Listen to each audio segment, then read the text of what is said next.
my goodness. Hopefully you can hear me. Good morning, good evening, good afternoon from wherever you're watching me from. Whew, welcome guys, welcome and thank you for stopping by. Much appreciated, much appreciated. The pressure in the background. So welcome guys. Allow me to welcome you all to today's session. It's a very interesting session, a very interesting evening session. So welcome guys. Hopefully you can hear me. Let me know in the comment section if you all can hear me. Let me know on the comment section if you all can hear me. Let me know on the comment section if you all can hear me. Let me just see who is in the building. I'll have to use another gadget. So today is an interesting live streaming. Today is an interesting live streaming. I am so honored and privileged to do my first ever interview, and I'm so humbled that you guys have stopped by. So welcome everyone. I can see Goga, welcome Goga. Marys, thank you. East Africa, welcome. Title Pro, who else? JD is here. KCR, who else? Malkia Nutrition is in the building. Yes, yeah. So thank you so much guys for coming in. Today's is a special edition. It's a Saturday afternoon over here. So receive greetings from wherever you're watching me from. Thank you so much for stopping by. Much appreciated.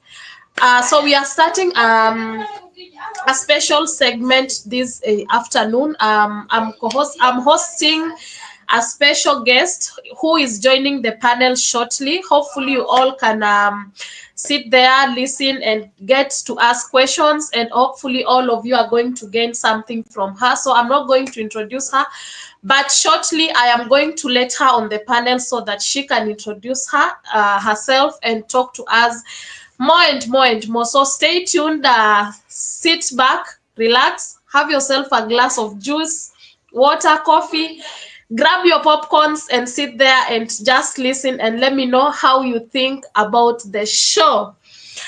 So I'm going to introduce our guest on panel. The first time guys, so please bear with me. So I'm going to introduce our guest on panel, and I'll be also checking my comment section.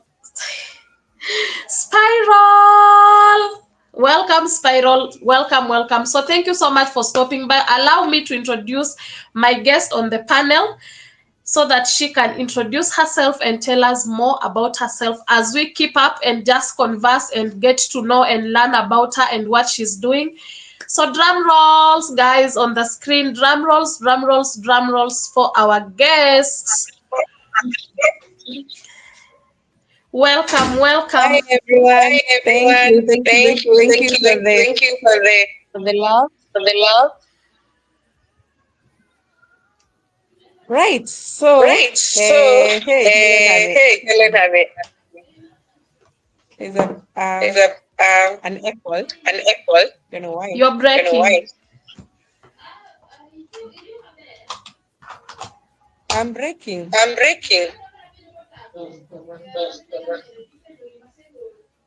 There's an echo. I don't know. Guys, can you hear as well? Let me know if you can all hear as well. I don't know. If there is any echo, let us know. I'm hearing myself twice. Anywho. I think you have a gadget that you have not muted where you are. I can hear mine are all muted.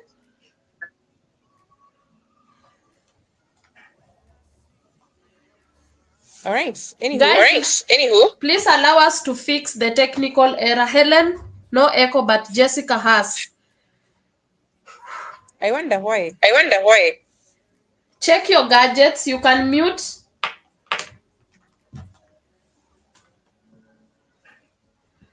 There's nothing else. You can close the YouTube tab. Close the YouTube tab. That is from Goga. Close. closed. Close. I'm literally going to go to a different, let me move it to a new window. I can close the other one. Yes, now there's no echo. Helen, it was coming from your side. Anyway, welcome to this live. My name's Jessica Wanjiko. I'm delighted to be here to talk about motherhood, how my journey has been so far.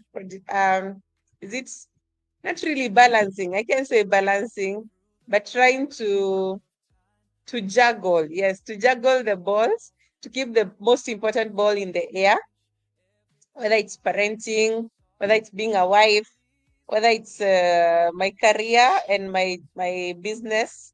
Yeah, so I'm glad to be here to be hosted by Helen. To introduce myself, as I said, my name is Jessica Wanjiko. I'm a registered. This means it doesn't mean It doesn't write mean write something. something. Helen, the echo is Helen, the coming echo from is your coming end. from your end. Hmm. You still can hear the echo. I had muted. When you were muted, When there you was were no muted, there was echo. no echo. You still can hear the echo. Yes. Yes. Mute yourself. Mute yourself.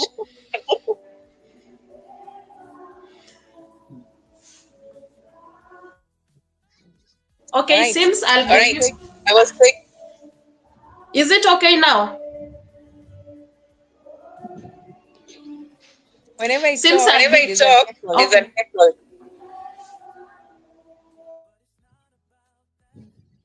All right. So I was saying my name is Jessica Wanjiko.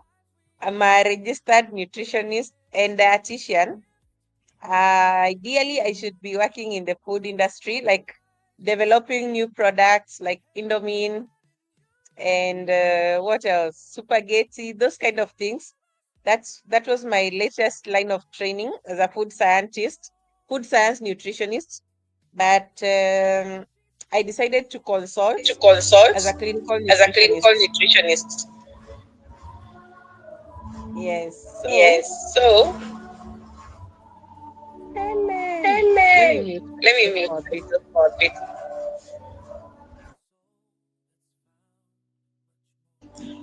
Gosh, it seems I'll keep muting all the time you are talking, then I unmute because I cannot hear the echo from side. I believe device with mic needs to be muted. Do you have any device near you that has a mic? Because I'm not using a mic. With me, I'm not using a mic. I'm only using one device and just a laptop to read the comment, and the laptop is muted.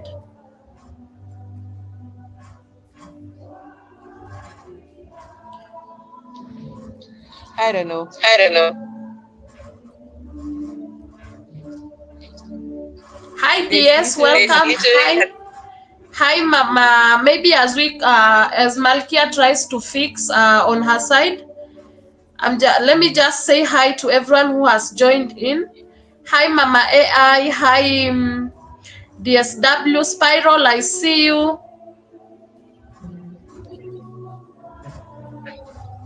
Welcome everyone. Thank you for stopping by. As we try to fix the error in everything, I've pinned the link of the co-host on top there, so you can all please go connect to her. She's at 870. I wish we can get her to 900. Only like 28 more to go. Only two of you have already connected to her. Thank you so much. So we can make her get to 900 as we try to fix the error and everything, and then we can see how it goes. Is it All okay on your right. side? All right. If you talk, I'm getting you very clear. I don't know on your side. When I talk, When there's I an talk, there's echo. an echo. But imagine I cannot hear the echo. I don't know the people in the comment section.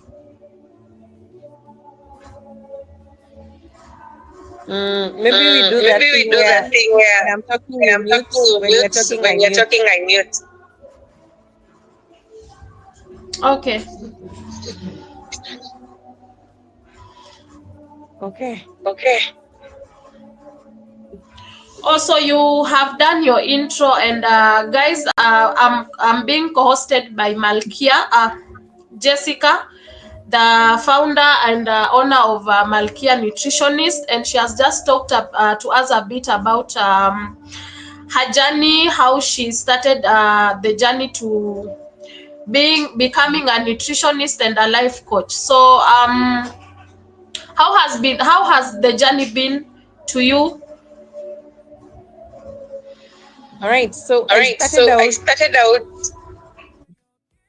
Thank you. I started out in the hospital. I did my third year attachment in a hospital setting as a clinical nutritionist assistant or as an assistant nutritionist. And I was dealing mostly with children who had malnutrition. I also had people who had diabetes, hypertension, and that kind of diseases. But after I went back to school, I did my fourth year, and then I did my year of internship. I realized I did not really love the hospital. So I went to do my internship in food industries. I went to Farmer's Choice. I went to Unga. I went also to this company that makes, it's called True Foods, that makes jams and fruits and all that. So those were my 3 years, 1 year of internship in different food industries. Then after I finished my internship, I knew for sure I didn't want to go to the hospital. So I went ahead and set up Malkia Nutrition. So we set up in 2019. We started practicing in 2020, but we were hit by Corona. So I can say ideally we started well in 2021 to consult and to, but even in between, I still had clients on and off, on and off. But from 2021 now, it was continuous. We are still practicing up to date. Yes. We have our offices in Westlands. I think that's where I met with Helen when I was working at the Westlands office. We have opened branches and closed them, but right now I can say our headquarters are in Westlands, and we are doing a lot of things online.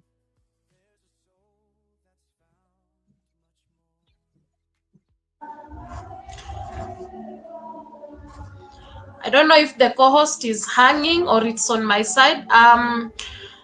Jessica talked to us about her journey earlier, and she has talked to us even the location and what she's doing. And she said on her introduction that she's also a mother, right? I don't know if she's here. I'm here. You I'm can't here. hear You me? can't hear me? You are hanging on my screen. Sorry. Is there still an echo?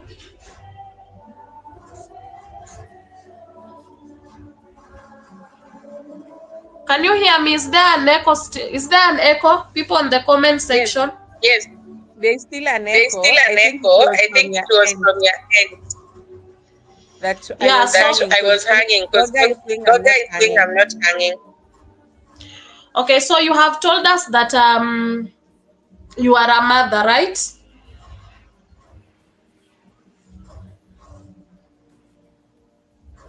Yes, I sorry. think Yes, sorry. I'm a mother of Yes, I'm a two, mother of two children, two children, and and what else? The because older one is the older turning one is 7, the turning younger one 7, will the be younger one turning will be turning 3 years. 3 years. Yeah. Yeah. Okay, now talking because on our topic, we are talking about balancing motherhood and career and learning that you are a mother and you have a career you need to handle. How is it balancing career and motherhood at the same time to you? All right. All So, right, so Helen, you have to Helen, mute you on your have to end. mute on your end. Right. So, I started my practice when my son was around 1 year, several months. It was hard, I can say for sure, especially since I had to be away from home for several hours a day. But so once I gave birth, I stayed home for 6 months. After 6 months, I started now working with Malkia, and it was hard, very hard at the beginning. For me, most importantly, I don't know for my son, but my son was okay because for him, he's eating.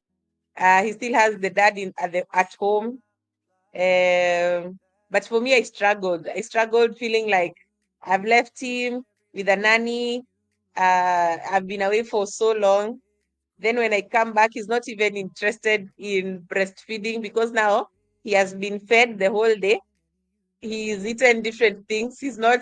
I didn't feel that connection that I had during the first 6 months. Then now fast forward to my daughter. Again, I have stayed with her for 6 months. I tried as much as possible to balance that, to make sure that both of them get 6 months of me postpartum before I leave the house. Like I resume work. It also gave me a good opportunity to rest. So after I think now with my second born, it's been easier to juggle and know what is most important. I won't call it balancing because balancing means both things are equally important. But when you are juggling, there's one that is in the air. It's most important, and you know which ball you can drop, which ball you have to keep in the air or in your hands.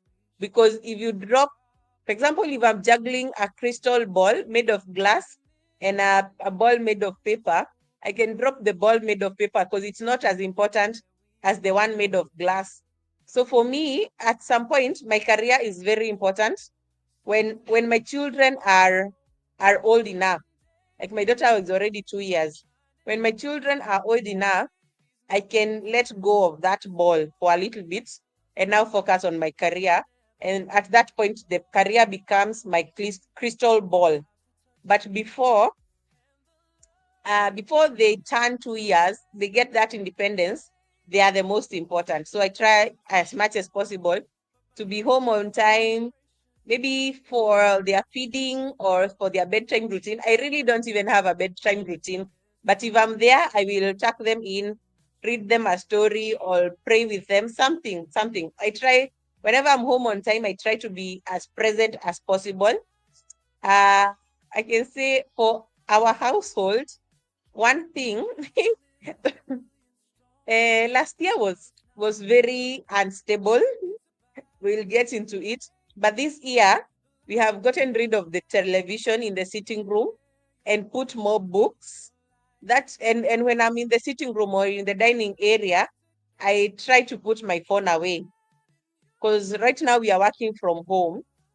If I come with my devices to the common area, my children will get the same vibe and they will want to see what I'm doing. Like they will want to be on the laptop. But I try when I'm in the common area, the common living area, I'm not on my phone or on the laptop. And thankfully now we don't even have a TV. So we kind of bond. We kind of, not we kind of, we spend that family time together. Could be reading a story or coloring. Those are the most common activities in my house. Or playing, like playing hide and seek, playing peekaboo, those kind of games. But for now, like this whole year, we haven't had a television in the common sitting areas. Yeah. Yeah, so you also said, yeah, that you are a nutritionist, you are a life coach, and you are the founder and owner of Malkia Nutrition.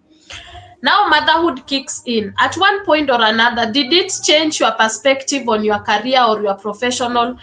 And what, if not, what really inspired you to keep going? You know, most of the time, maybe when we become mothers and you also have a career next to you, are like, I'm going to either step down on one and I focus on one. But you are doing them all together. You are a mother and you are still working on your career profession.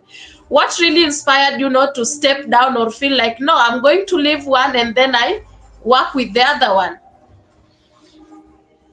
Let me correct you. I did quit my career.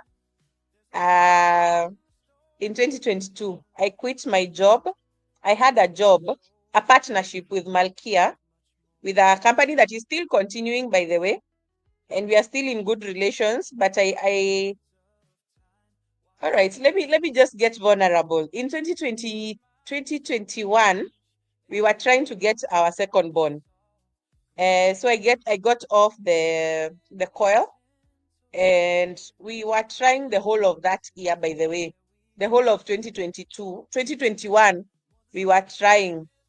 Because ideally I had wanted to get pregnant around September so that so that I can give birth in June, which would mean my children would share a birthday month and it would be easier for us. But it didn't work out that way. So after trying the whole of 2021, and that time, let me put this laptop down because it's shaking. That time I was working with this company that I would be away from home every 2 weeks. I would go away for a whole weekend. So I would be away for Thursday, Friday, Saturday, Sunday, and come back on Monday morning. After every 2 weeks. That meant I was spending more than a week away from home. And that affected everything. Like, you guys are adults, it affected our sex life, it affected our family life, it affected so many things, including my hormones, my connection with my family. So it got to a point, and of course my husband complained a lot. let's be honest, he complained. And uh, and, and and when I was home, this is the other thing. When I was home, I had late night meetings that would go maybe up to 10, like from 8 or 7 to 10. That means I won't be there for dinner. I won't be there for bedtime. I won't be there for anything that is valuable to the family. And then now the meeting ends at 10 or even 11. And tomorrow morning by 8, you are out getting ready and busy with the company. So we realized it wasn't adding value to me or to the family, and even the finances that I was getting from it were not making sense because I'm being paid a certain amount, and then that salary is still what I use to travel. There was no extra stipend. Maybe I negotiated my deal with buyer, so there was no extra stipend for spending when I'm traveling. And we realized traveling was taking like 50% or 40% of the salary. Say it's 100,000 that I was being paid. So 40,000 was going into this. Every month I would go for two times, and I'm spending 4 days in a hotel. So that would mean I'm using more than 40% of my salary just to go work. Like, it didn't make sense. I'm spending 40% of my salary to go to work. So in April of 2022, I think by that time I'd worked for like an year. The beginning of 2022, I gave my notice. I told them I'll give you a 1 month notice, just to hand over things. Uh, it makes okay. I hope you're understanding. I didn't quit Malkia. I quit the partnership that we had with Malkia because it wasn't adding value to us as Malkia, and to me as an individual, to me as a mother, and to me as what? To me as a wife. And remember, we are trying to get pregnant. So I quit completely. Now, like, I had no relations with the company from April of 2022. So that time, everything was not working. I wish I had sent pictures to Helen ahead of times that she would share how I was looking. My skin was really bad. I looked tired, completely tired, by the way. Not feeling, looking tired. Um, of course, with that kind of schedule, even taking care of myself, like my hair and my nails and everything, it took time because I had to schedule it. Remember, I've finished a meeting at 10, and then tomorrow at 8, I have to be, or at 9, I have to be at the office. So it wasn't making sense. Um, so I quit. And then soon after, I think in March, I realized I was pregnant. In May of 2022. That means I got pregnant after that time when I decided to quit that job. That's when I got pregnant. Because I must have gotten pregnant in March because my daughter was born in December. So by the time I had resolved to quit, my body just started aligning. My hormones balanced. Everything just started happening right. So when you say that I kept everything together, I did not. I had to drop one ball. I had to drop my work from April of 2022. I have resumed towards the end of 2023. Oh, sorry, of 2024. Because now I stayed from April to December, gave birth to December. I took another 6 months. So, okay, I was working and going to conferences and a few things here and there. But from January to June of 2023, I wasn't really working. Then a lot of things happened. So 2023, I can say I wasn't working. Then, yes, thank you. Then from now 2024 is when I have started slowly by slowly getting back to Malkia. And the funny thing is, like for a company like that, like mine, I still haven't put systems whereby if I'm on leave, the company will continue. I am in the process of doing that, but I had not.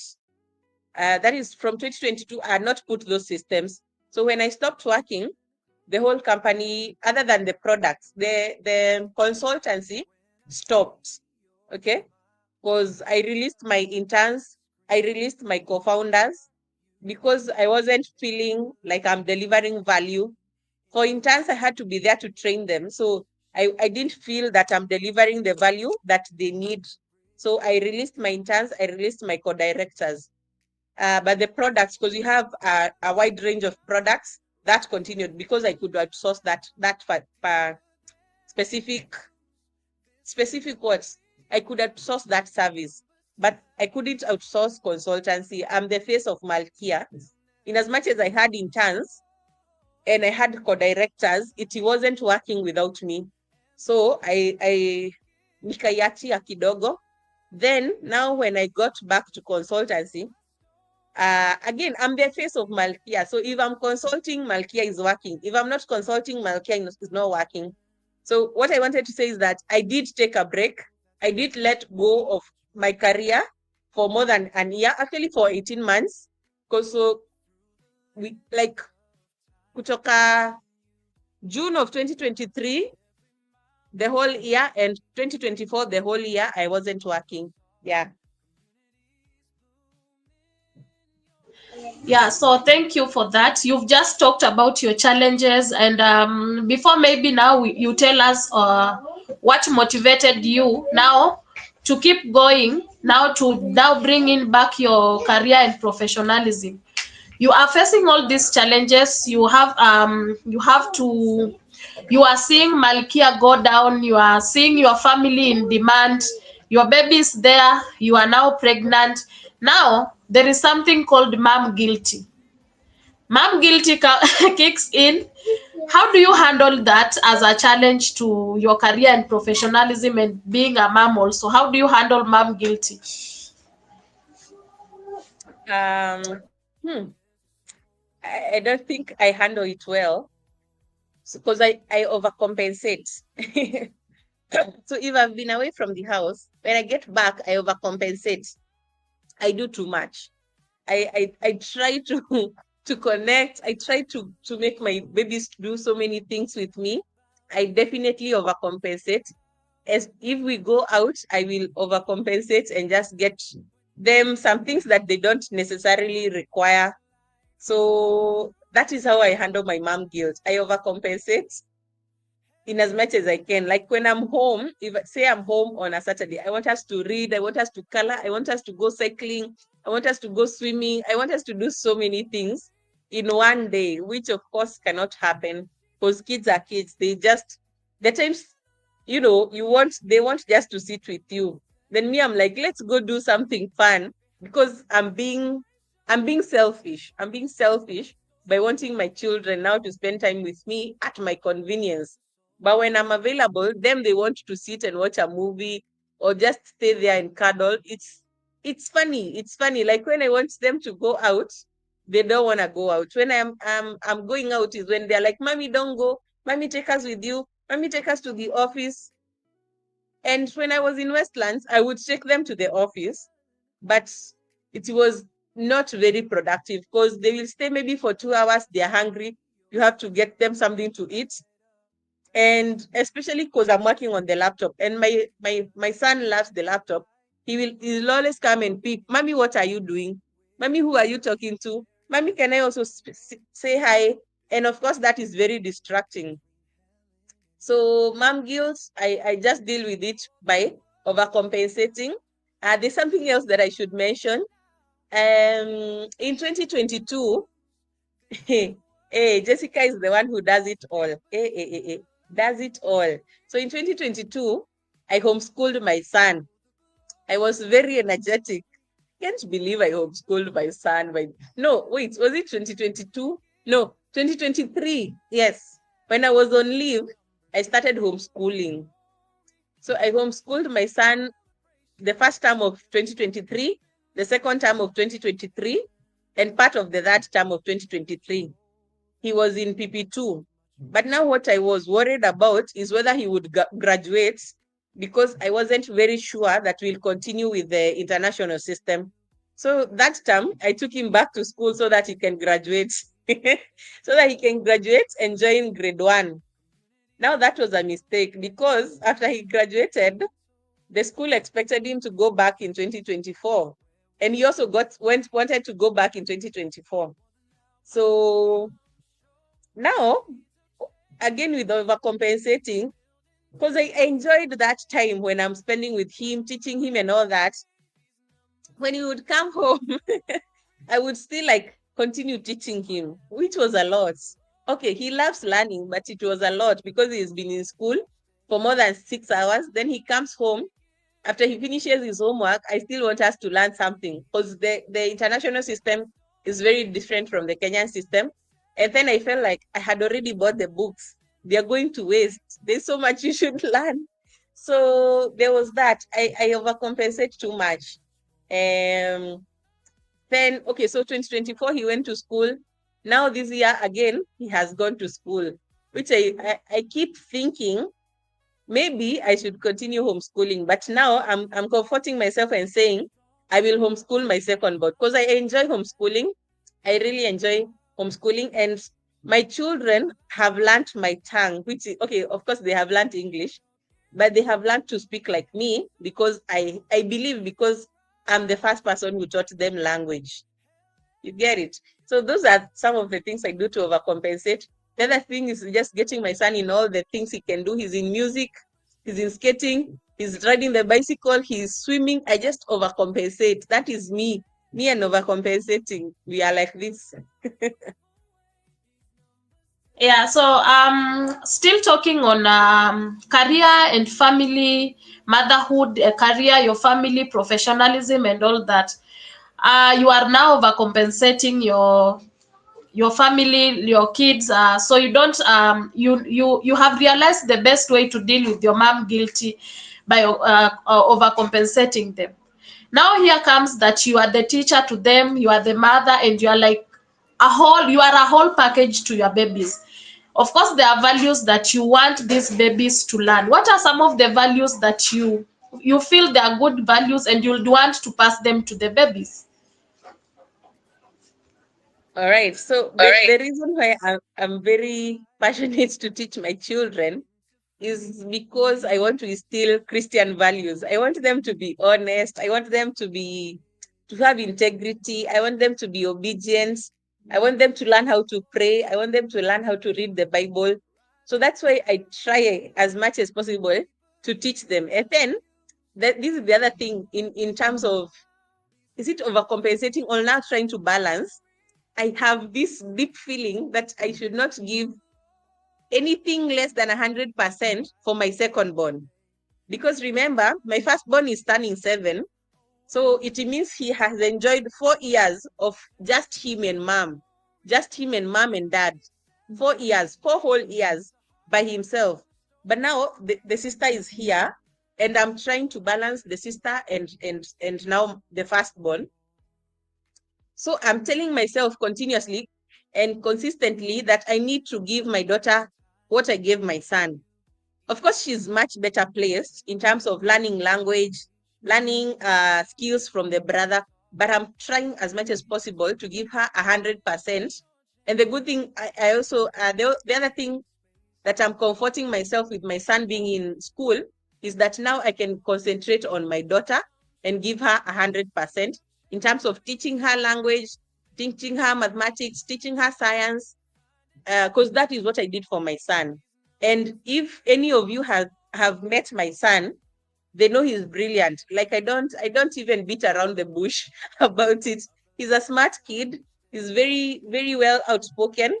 He's very inquisitive. He will hold a conversation with you. He will ask you questions. Why are you doing this? Why not that?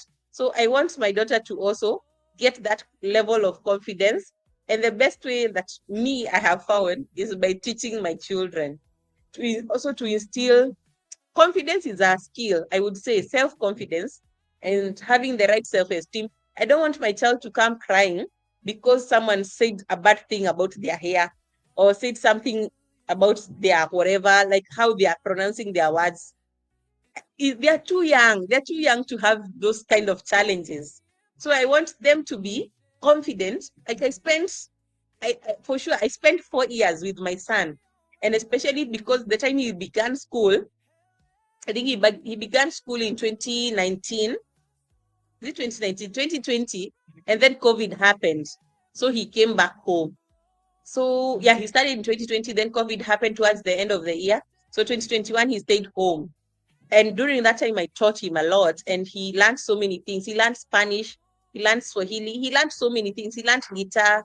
We tried to look at what is it that he can do and do comfortably and how can we support him in that journey.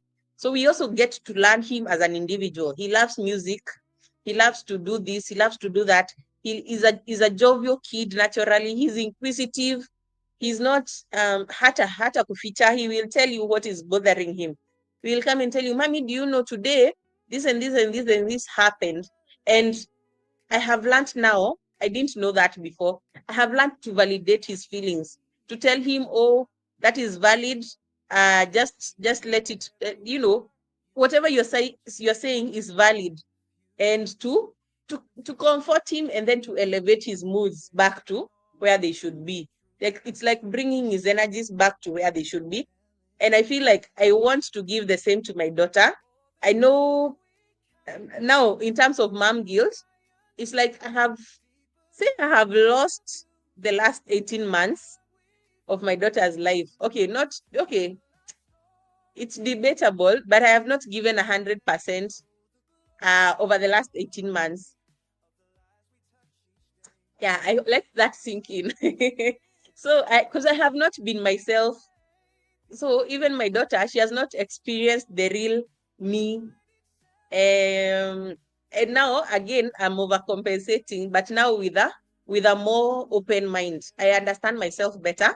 So even what I'm giving her and the kind of attention that I'm giving her is better. And I can say for her, she's in a better place because she has the brother, and the father is also very present. The nanny is also very intentional. The grandparents are very intentional about just nurturing her. And I feel comfortable and confident that she will become a strong, independent child. Okay, independent in a way that she can manage, and she can manage her own emotions, she can manage her own life. Not independent in that she won't need me as a mother. I want them to be independent, but they still need me and the father and the nanny and their grandparents. So now there is where I can say we are trying to balance. We are trying to give the best to our children. Right now, me and my husband are working from home. Our daughter stays with us as much as we can, morning hours, and in the afternoon she stays as much as she can. She will stay in the office. She will have her books there, her crayons there. We are trying to be intentional because that's what we are looking back and seeing. That's what we did with our son.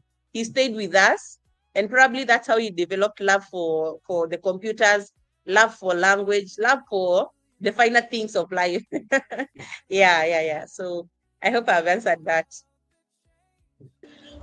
Still on the teaching part of the kids, how do you manage to teach your kids about, because you mentioned about emotional, you want their emotions not to start being tampered with like at early age. You know, I know kids who would come crying at home because the teacher has made them not to believe in themselves.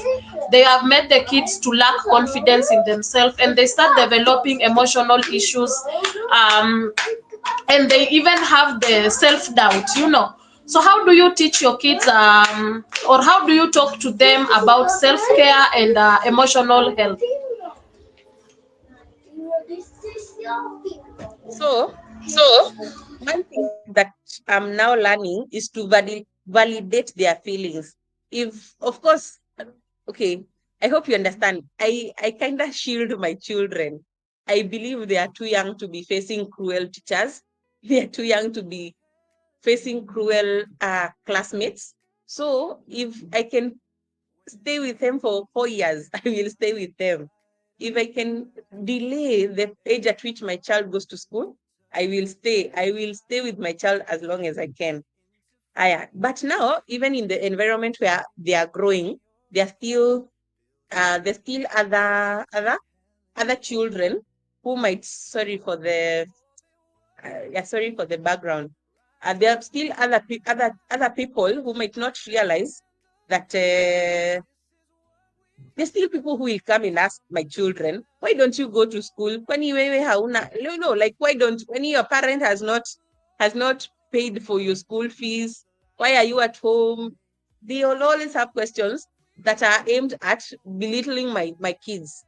But what I tell them is that, okay, I make them understand the whole system that works around our house and how it's different from anyone else's.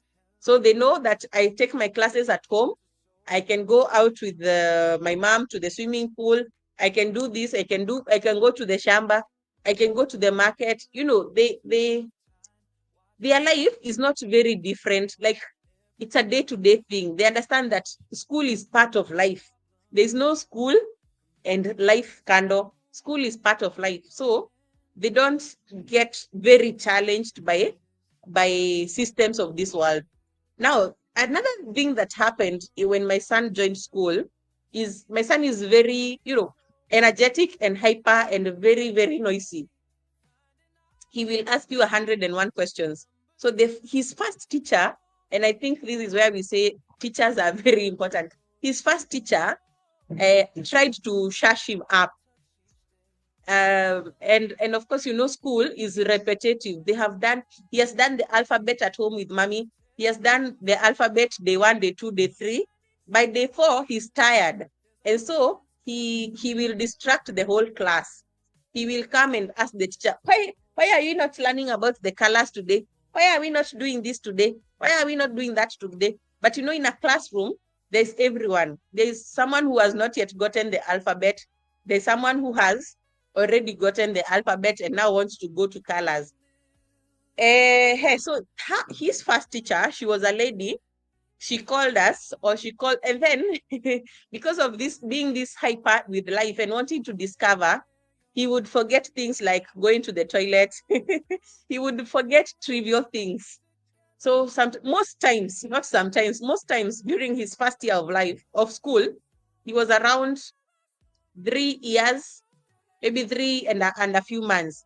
He would pee on himself, sometimes even poop on himself. So I would be called to school to bring him a change of clothes. And the teacher would be like, your child is not doing well. Because he's making too much noise, he's distracting the whole class, he's not going to the potty the way he should be going, blah, blah, blah. I think your child has a problem. You should take him to the hospital for evaluation. And I'm like, oh my gosh, are you serious? And then my son would talk when he wants to talk. And the rest of the time, he would just keep quiet. Especially if whatever you're telling him, to him, you are bothering him. Like you're telling him to write the ABCD again. He will not do it. He will not take the crayon to color again. He's already bored. He wants to go do something else. So our our teacher said that my child has ADHD. she said no, okay, it was not a he said she said he has a form of autism. And I researched autism, and then I called my mom, and I'm like, my mom was like, that is a lie.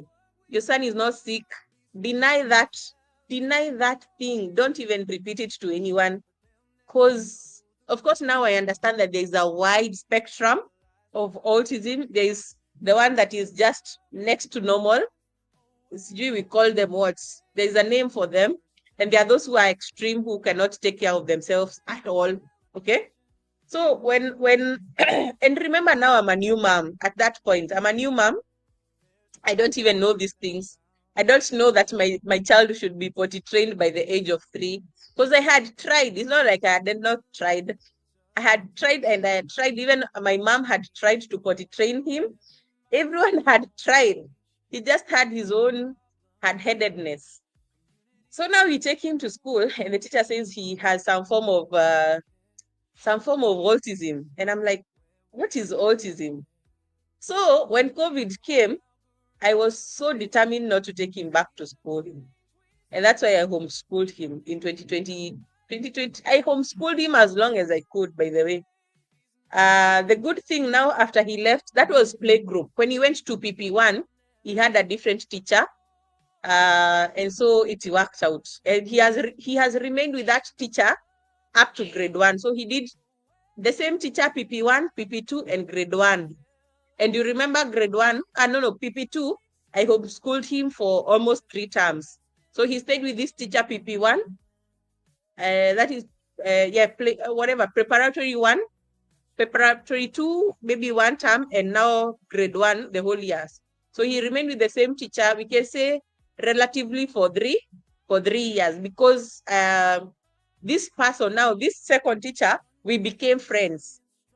Because I was so worried. I was so worried. And then now for her, she was such a nice person. She took special care of my child. And the good thing also, the school where my child went was a very small school. There were like only 8 in that class for the longest time. Sometimes 8, sometimes 6, sometimes 7. Walikuwa tu hapo. So I found that now he was able to cope very well, such that even after homeschooling him for like 2 terms and putting him back in the system, he did not suffer that much. Now I feel like I have moved away from the question, but I basically just wanted to be their first influence in life. That is something I wanted since I was young. Plus, I think also my mom was very, very intentional about our upbringing. She's a teacher. I learned so much from her. And I also loved to read about child development. So when I was pregnant, I read a lot about child development. I came across a book, a Japanese writer, a Japanese author, who trained his children intentionally, and they became the world best chess players. 3 girls, 3 girls. They became the best world chess players, but this guy, the author, and the wife were very intentional about just nurturing the children. For example, when now the eldest was 14 and the youngest was 6 years, he says that there's a time they had more than 50 chess boards in the house, and they were ready to use, like not just stored somewhere. They were put on the table, in the kitchen, here, there, everywhere. There were so many chess boards that are open, such that these children can go and play a game on the chessboard, whether with someone or by themselves. That is an ultimate level of intentionality. And so I think that book influenced me a lot. Unfortunately, it was from the library, so I took it back. I think I wrote some summary somewhere, but I can't remember it where it was, but I carried the lessons. So when my child now, during COVID, 2020 and 2021, I bought so many charts. Like, unaona hizi charts za kusoma za watoto. I put them all over the sitting room, and I didn't care. I didn't care that guests will come and see a messy house. I bought so many educational things, even now for my daughter. We have so many books, so many educational toys. Si magari, na pikipiki, na mipira. My toys are very specific and very educational. He will have not a tablet. There are devices from the UK that will read out a book for the child. There are devices that will read the alphabet for the child. I have so many of those. Unfortunately, I'm not at home right now. I would have showed you. But there are so many devices that don't have screens. They don't have screens, but they are educational. So I was also lucky to have someone who sold those things to us. So yeah, we have been so intentional to raise our children very, very well. It's okay, Millie. Yeah. We still on motherhood and career. Now you have said that you're working from home. You and your husband are working from home and the kids are there. I understand there is a nanny also helping out over there. But what does a typical day look like for you, juggling with work and parenting? Let me try to give a typical day. I don't think there's a typical day in my household, but let me try. So personally, me, myself, Wajiko wakes up at 4:30, sometimes 4. Let's say 4:30. So I wake up at 4:30, and the reason I wake up at 4:30 is to pray, spend time with myself, and spend time with God. So from 4:30 to 5:30, I'm by myself. By the way, I'm usually by myself in the whole house. So I can go to whichever room. And then I also learned to pray in different rooms. Like I go here and I pray. I pray for the kitchen. I pray for the dining room. I pray for the sitting room. I pray for the walls. I pray for the bathrooms. That's what I do for the first 1 hour of my morning. That's from 4:30 to 5:30. My son wakes up at 5:30. We prepare him, but now the nanny prepares him. Basically, he doesn't shower in the morning. He showers at night, unless he has had an accident. So he showers at night. So in the morning, he's dressing, then breakfast. Just dressing and breakfast. By the time he's coming to around 6, I pray over him and for him. We read one Bible verse when I'm lucky. We read a Bible verse and I pray for him. Of course, all this time, I join prayer groups in the morning, one or two. So I join a prayer group. So the prayers are ongoing in the background. But I have prayed for 1 hour. But this last 30 minutes now, because my son is awake, I try as much as possible to be with him. And then towards 6, I pray for him. Okay. And now he goes to school. He goes to school at around 6 to 6:15, because that's the nature of life here. Things happen early. It's too hot to be in school at 4. So they go to school early so that they finish by Sasaba. So now he's left. I finished from 6:15 to 6:30 heavy. I'm just in the kitchen. If there is something I need to do, like breakfast, I don't always prepare breakfast, by the way. Most times it's what can I say? I have help to prepare breakfast. And also I try to prepare it the previous night. So if we had to boil ndoma, they are boiled the previous night, such that, because we have to be ready for my son. So we have to have those things done the previous night. So basically it's just setting it out. Hakuna kitu ya maana nafanyanga from 6:30 to 7:30. I'm basically just moving around. I read, maybe I'll read the Bible, or I read a book, or I do some stretches. There's no given thing. So for that from 6:30 to 7:30, I'm picking up clothes from this room, taking them to be washed, clearing out the kitchen. That hour just ends like that. But what I do, I listen to music, or I listen to a podcast. Yes.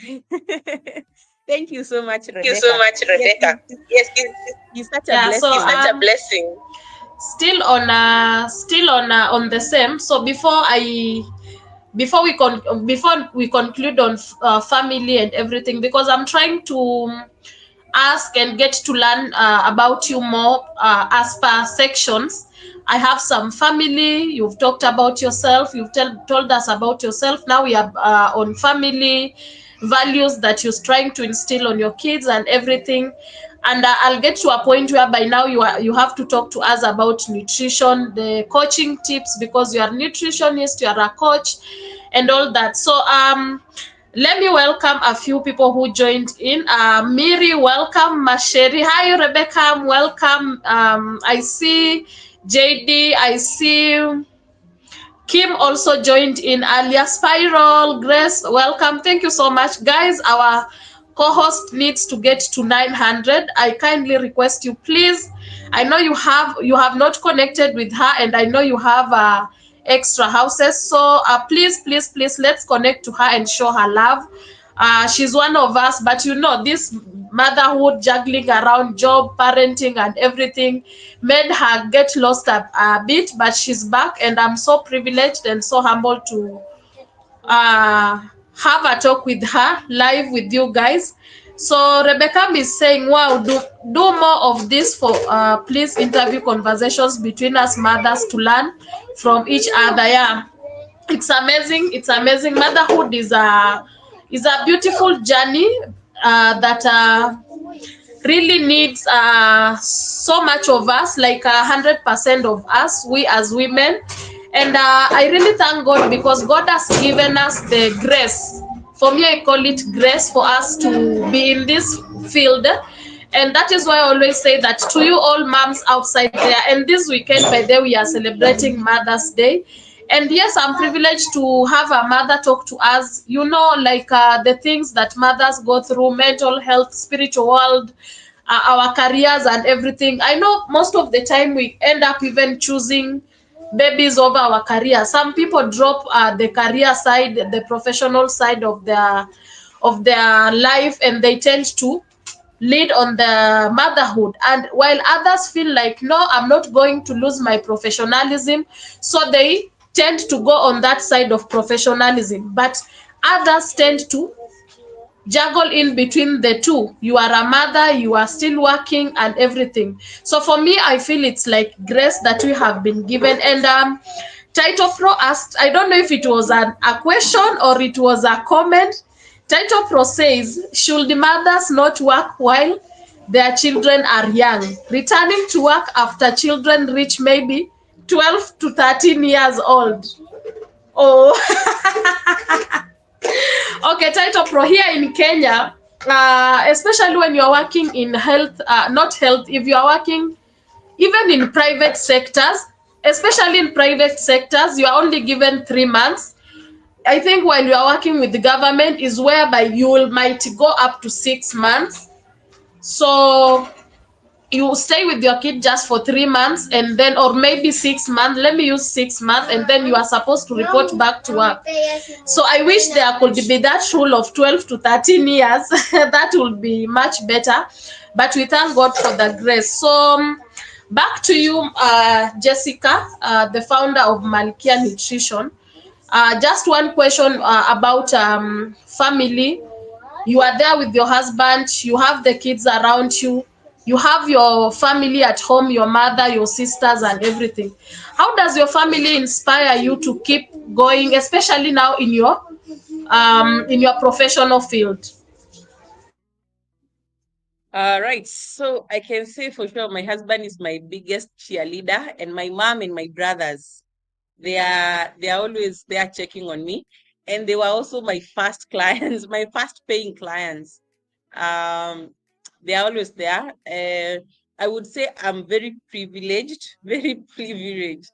I told someone that I stay home for 6 months, and they were like, "Oh my God, where umefika?" Like after giving birth. And I can say I really thank God for my husband, because he supports us 100%, and he doesn't make me feel guilty. I can say I never feel guilty for staying at home with my children. My husband supports me very well. And I say this from a point of privilege. I know many of us have different problems, especially when it comes to provision. from our partners and from our husbands or whatever. We have many issues. I know people who they cannot afford even to stay home for 3 months. They leave the child as soon as the child hits 2 months, they are out of the house because they need that extra stream of income. Yeah, so I can say I'm very privileged that I'm able to stay home with my children for the first 6 months of their lives. And even after that, as I work from home, I have the support from my husband.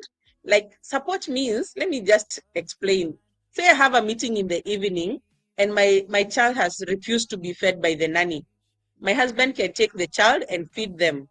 Say my daughter has refused to be bathed again by the nanny. My husband will take her and shower her and even get them ready for bed.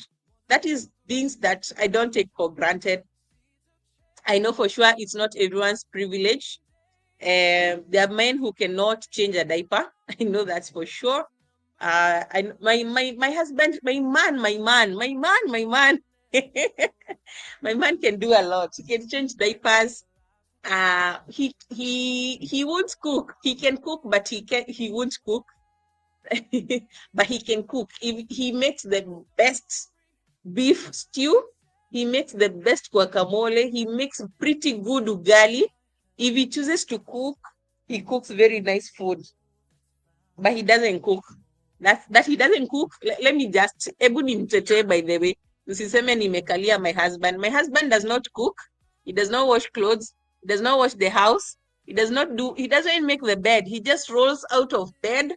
He stretches and he goes to work after taking his shower. Don't come here and say, oh, nimekalia my husband. No. He is very determined and very intentional to be part of our children's life and also to support me in my career. He is my financier, by the way. You might wonder how is Malkia still doing well 5 years in. Is because my husband supports me financially. We all know that many startups don't go beyond 2 years because finances just don't make sense. But because of his provision and God's providence for us as a family, we've been able, now this is our 5th year of practice since 2020. Even we count the COVID year, but ideally we've been practicing since 2021. But we were established in 2019. Yeah. Then my mom is I always say, and I will never stop saying it, because I will always give my mom her flowers when she's alive. She is the nutritionist. Me, I'm just a branch. I'm just a branch of my mother. She is the nutritionist. She fed us so well. She still eats so well. I can't believe I'm going to host her. I'm hoping I'll be able to host her this evening. But the fact that I'm here, I'm not sure how we'll do it.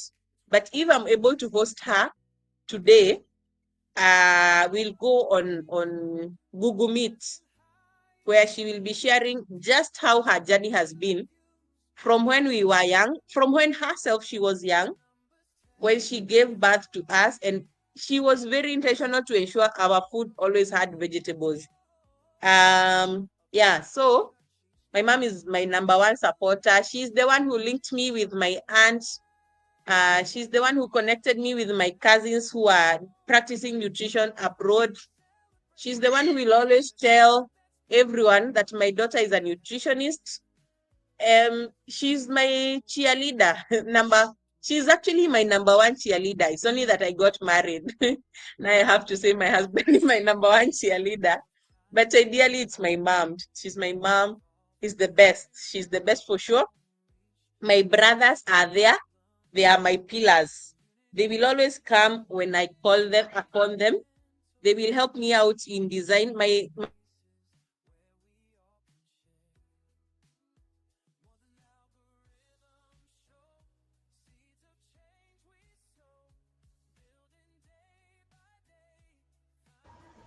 We can't hear you. I can't hear I you. muted myself. I muted myself by mistake.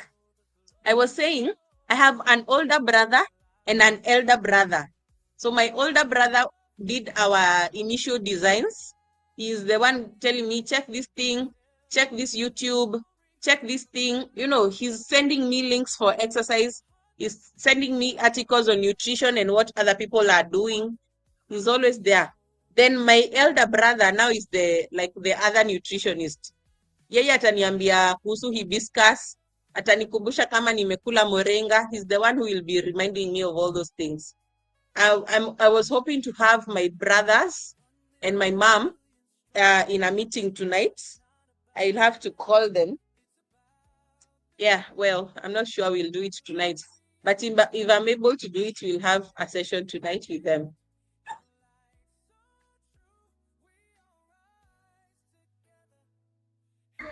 I'm trying to check I'm following some comment section. It is just crazy there, but Rebecca is always my crazy that one friend.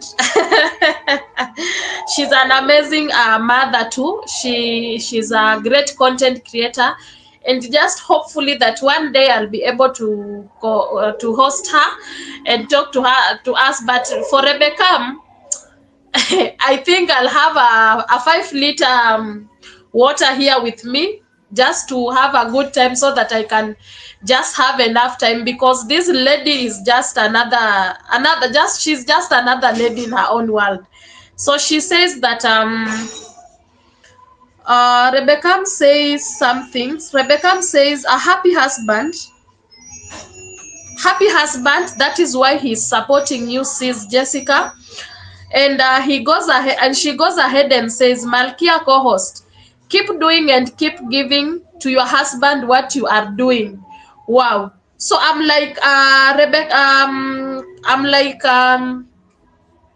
Jessica, would you mind sharing to us ladies in the building, what is this that you are doing? The fact that your husband is stepping in and just trying to help you juggle around motherhood, you are comfortable and balancing everything, and is still supporting your career. What is this that you are doing to your husband? We also need the advice for the ladies in the house. I give him okra water.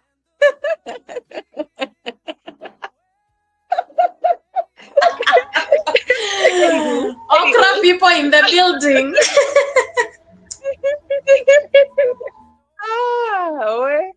I don't know. I would say it's just God's grace. It's just God's grace. But I have also been very intentional in our relationship. Hi, what have I? What is it really? Other than good sex, there's nothing else.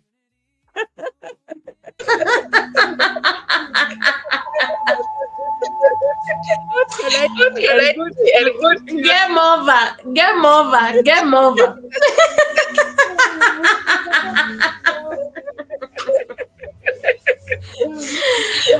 Oh, I don't have anything else. Very beautiful face, very beautiful children, and that's it. Yeah, so Mary's Health Kitchen and Homestead is also in the house. She's also a mom and a very good cook. She has so great meals on her channel. So she's saying, I worked and I had 2 kids, 1 year and 2 years. Thank God I was given a space, their playroom for them. I will not name the institution, but it's in Thika. Oh, wow. That's a great thing. That, oh my God, that is an amazing space. But also talking of that, and I remember my firstborn, Malki. I don't know at that point if we were still doing the live streams and all that. But my firstborn, there is a time when she was around 10 to 11 months. I didn't have a house girl. I had all this, all the sagas and shenanigans of our domestic house help. So a lady wakes up in the morning and she tells me that I'm not working anymore, I'm going. You don't want to show this lady that you are so desperate for you to continue being with her, because at the end of the day, maybe the person you are putting in trouble is the baby. I remember the organization that I was working in, and that is the only organization, of course, I've worked as a career lady. I went to with the baby in at work for a whole 1 month. from November, I think from date 20 up to December around date 15. That is roughly like 1 month. So we thank God. Sometimes it is the favor of God. That's why I said God has given us women a lot of favor and grace, because even when things are falling apart and you have babies around, God is fixing everything. Because I was like, now what do I do? I need this job. You know, at that point in life where you really need that job, and the baby is here, and you also don't want to make the baby feel neglected and everything. So I was at that state, and I really thank God, because he really came through the institution. So let me go through the comment really fast, and then we can continue. Rebecca says, okra water was just chilling. That is Maria. Okra water was just chilling.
Hello? Did our host leave?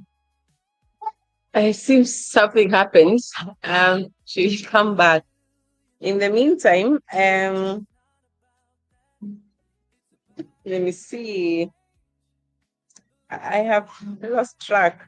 Oh, I've seen Mary saying that um, you are working in Thika and the organization you are working with gave you a playroom for the kids. That is so awesome. When I was working with my son, I had a place for breastfeeding and expressing milk with a fridge. For me, I don't mind sharing. It was a farmer's choice. They are an awesome company. They provide a nursing room for the mothers, and also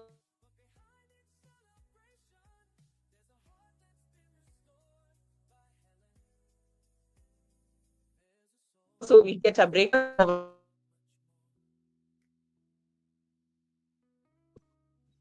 where you would get your kid and you breastfeed, like those people whose children were around, their nannies would bring them and they breastfeed in the break room.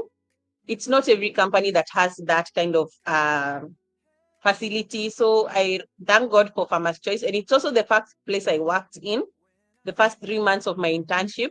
I got a really good place. I have never found another company like Farmers, by the way.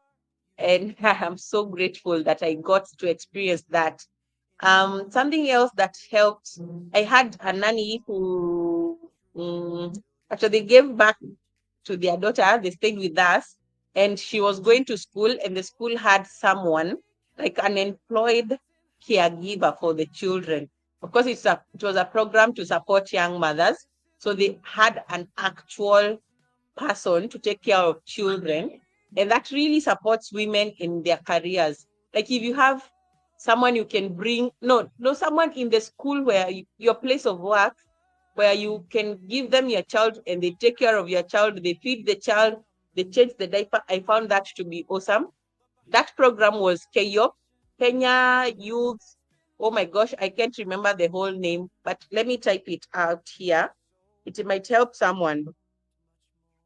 Just check it. That's an abbreviation, but check it. You'll find. I think they are still running the program. Of course, it was funded. I don't know whether the funding stopped. I have no idea about any of that. But if you find a working environment that is supporting you as a mother, kindly go for it. Go for it. Doesn't matter the finances. I just shared that I quit my job, a well-paying job, because it wasn't supporting me as a mother. Then another thing now, when I started Malkia, because I am my own boss, I would go to work with my baby and my nanny. So in our office, we would have a place set out for my nanny and in a separate room, such that when I'm there doing my consultation, some clients didn't even know that I came with my baby, by the way, because my baby was very quiet. Once after she's breastfed, she would just sleep. She did not disturb at all. So I went to work for like maybe from like the third month. But anyway, I was doing maybe 1 or 2 consultations in a week for clients who knew like they needed to see someone face to face and have their measurements taken. Yes. Mary is saying, yeah, probably the funding ended for KYOP, but they really had a good program. My nanny benefited from that. It was like for 6 months, and she would just go with her baby as far as amebeba uji na diaper na wipes na kila kitu. They would take care of the baby for class time. Then at break anaenda namnyonyesha. You breastfeed, you come back to class. At lunch you go again and breastfeed, and that's how it works. Okay. Anastasia, I didn't get it, but I see Helen is back. All right. So those are things that you weigh when you are trying to establish your career as a mother. I said it's not about balancing, by the way. It's about juggling. You have to know what is most important to me at this period of life. And again, life is in periods. No one stage lasts forever. Your children, my mom, my auntie, my late auntie would say that children, you haven't placed a stone on your child. They will grow. They will keep growing. So it's a season. They will not be 6 months old for 2 years. They will only be 6 months old this month. Tomorrow they'll be 7 months. You get? It's a stage. It's a stage, and you have to be ready for every stage to make it work for you. You have to be ready to make every stage of your life, every season of your life work for you. So if you are now a nursing mom and you feel like you're struggling and it's just so much, you just you do what? You understand that life is just a season. The season will end, tomorrow will come. And then the good thing, I saw another influencer saying, the good thing with every day is that it ends. To me, today it will be so hard, and you are like, I just don't go. I have no more strength left. But the day ends. Tomorrow another day begins. And the Bible says he gives you grace or strength for every new. He renews our strength every new day. He renews. So it doesn't matter how much there was yesterday. He will top it up for every new day. And that way you are able to keep continuing. Yes, you are able to keep continuing, and you don't feel, at times we faint, by the way. We feel like I have no more energy left in me. But as you continue remembering that the grace is sufficient, life is there will be an end of day. It doesn't matter how hard it was, there will be an end of day. Of course, you have to be deliberate to recognize my day is going to end when my child goes to sleep. If they sleep for 1 hour, just mark that as the end of your day. If they sleep for 30 minutes, and it doesn't matter, just say that day has ended, that struggle has ended. Today is now the beginning of a new day. I'm gonna have fun. I'm gonna stay with my child. I'm gonna be my best version today. But as I say this, by the way, let me just say I'm in my own journey of healing and recovering from postpartum issues. I have nimekapitia.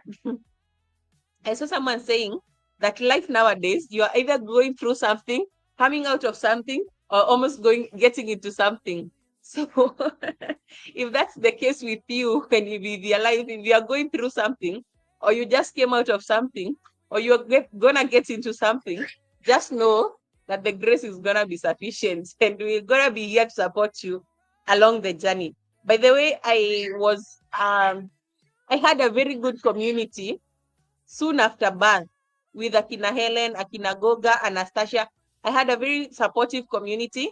And if you are here on the earlier days, I would join lives when I'm even feeding my baby, like breastfeeding, because it was a boring kind of life, just staying in bed for so long. And I know even Helen is a new mom, and she's here hosting me. If there's something that gives you joy and that won't exert you so much, just keep doing it. There's a point my husband asked me, what is it with these YouTube lives? I told him, this is now my community. I can't go out to socialize. I socialize on YouTube because someone will come and say something funny. I laugh. Someone will come and, this is social. I might not be able to be where Helen is, but we are having a conversation. We are being social. So find your social cohort or group and thrive in it. Let me tell you the truth. With motherhood, you can no longer make decisions just for yourself. You're going to factor in your children, your husband, or your partner. So it is not as easy to go out as before. It is not as easy to meet up with friends as before. It is not as easy to organize a trip as before. You have to factor in so many other people. It's not just you. So when it is not just you, you're gonna be deliberate to carve out something for yourself, such that you don't get lost in between motherhood, in between being a career woman, in between being a wife. I keep telling my husband, when sometimes he will come and ask me, why have you locked yourself in the room? And I tell him, before I was a wife, before I was a mother, I was Jessica. So this is my Jessica time. It's my me time.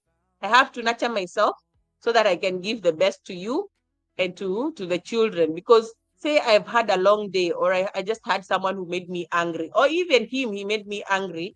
I have to I have to convene with myself until that issue is shooken. I calm down.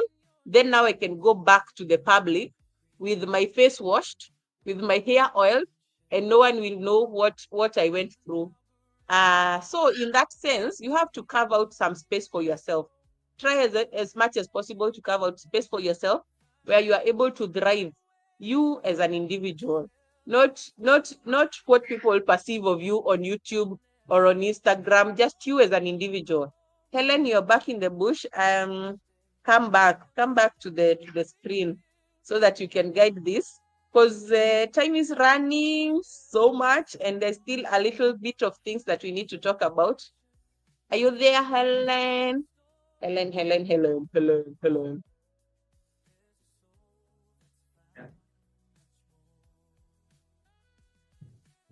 So, good.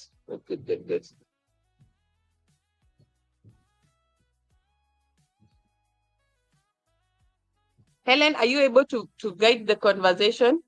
You seem distracted. If you are not, maybe I can now speak about, if you're there, just guide the conversation. Time is going very fast. I would like to finish so that I can figure out if I'll do my own thing in the evening or I postpone it. And there's that thing that I needed to share.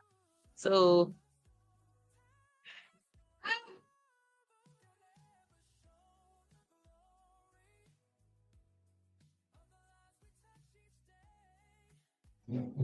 I don't know if you're hanging or what's happening. Can you hear me? I'm here. You can't see me.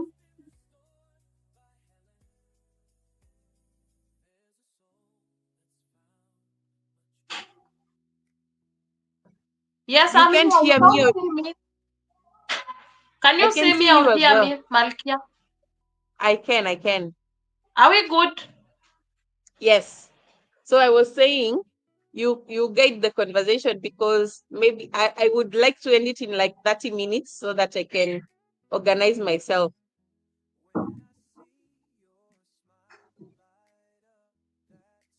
Can you hear me, Malkia? Yes, yes, I can hear you. Yes, I can hear you very well. Can you hear me? Yes, I'm saying you guide the conversation so Can you that hear me, Malkia? we yes, I can hear you very well. So you can hear me. yes. Yeah.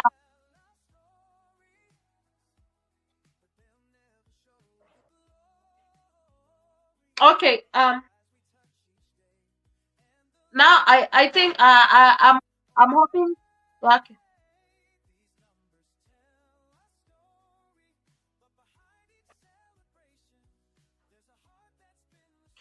Okay. So sorry for that, and thank you for holding the space for me.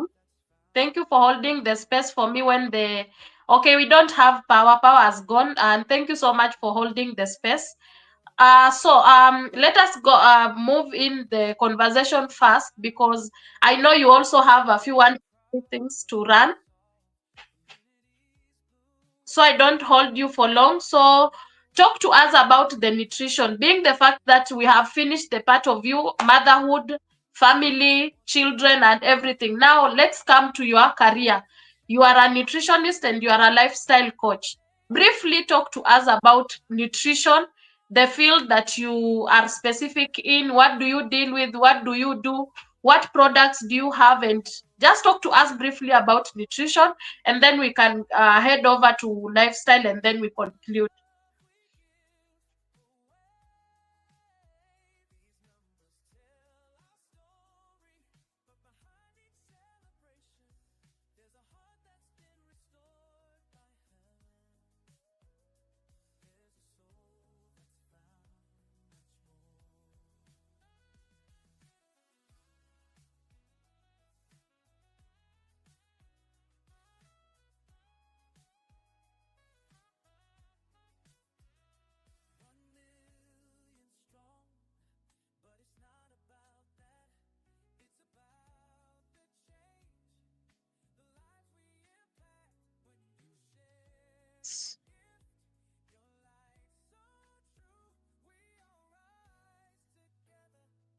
So thank you, Helen. So allow me guys to share this. This is what oh, I think you can see it. I believe you can see my screen because I'm sharing it. Now, we are okay. I said I'm a nutritionist. I consult with Malkia Nutrition. So we're having this meal planning masterclass that we have been doing the last week of April and this all through May. We'll be running this masterclass. Someone confirm that you can see and hear us. Rebecca, you're saying network is disturbing. Can you hear me now? Yeah.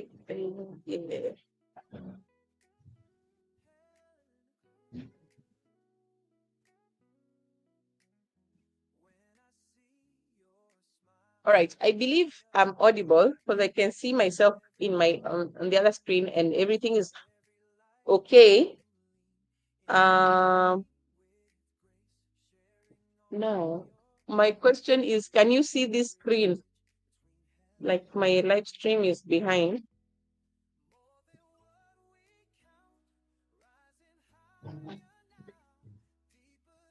Mm-hmm. Someone tell me. Yes. Now, I am can you see here. the Can you slides? hear me? This slide. Can you hear me, Malkia? Mm, I'm back. yes. Let me know.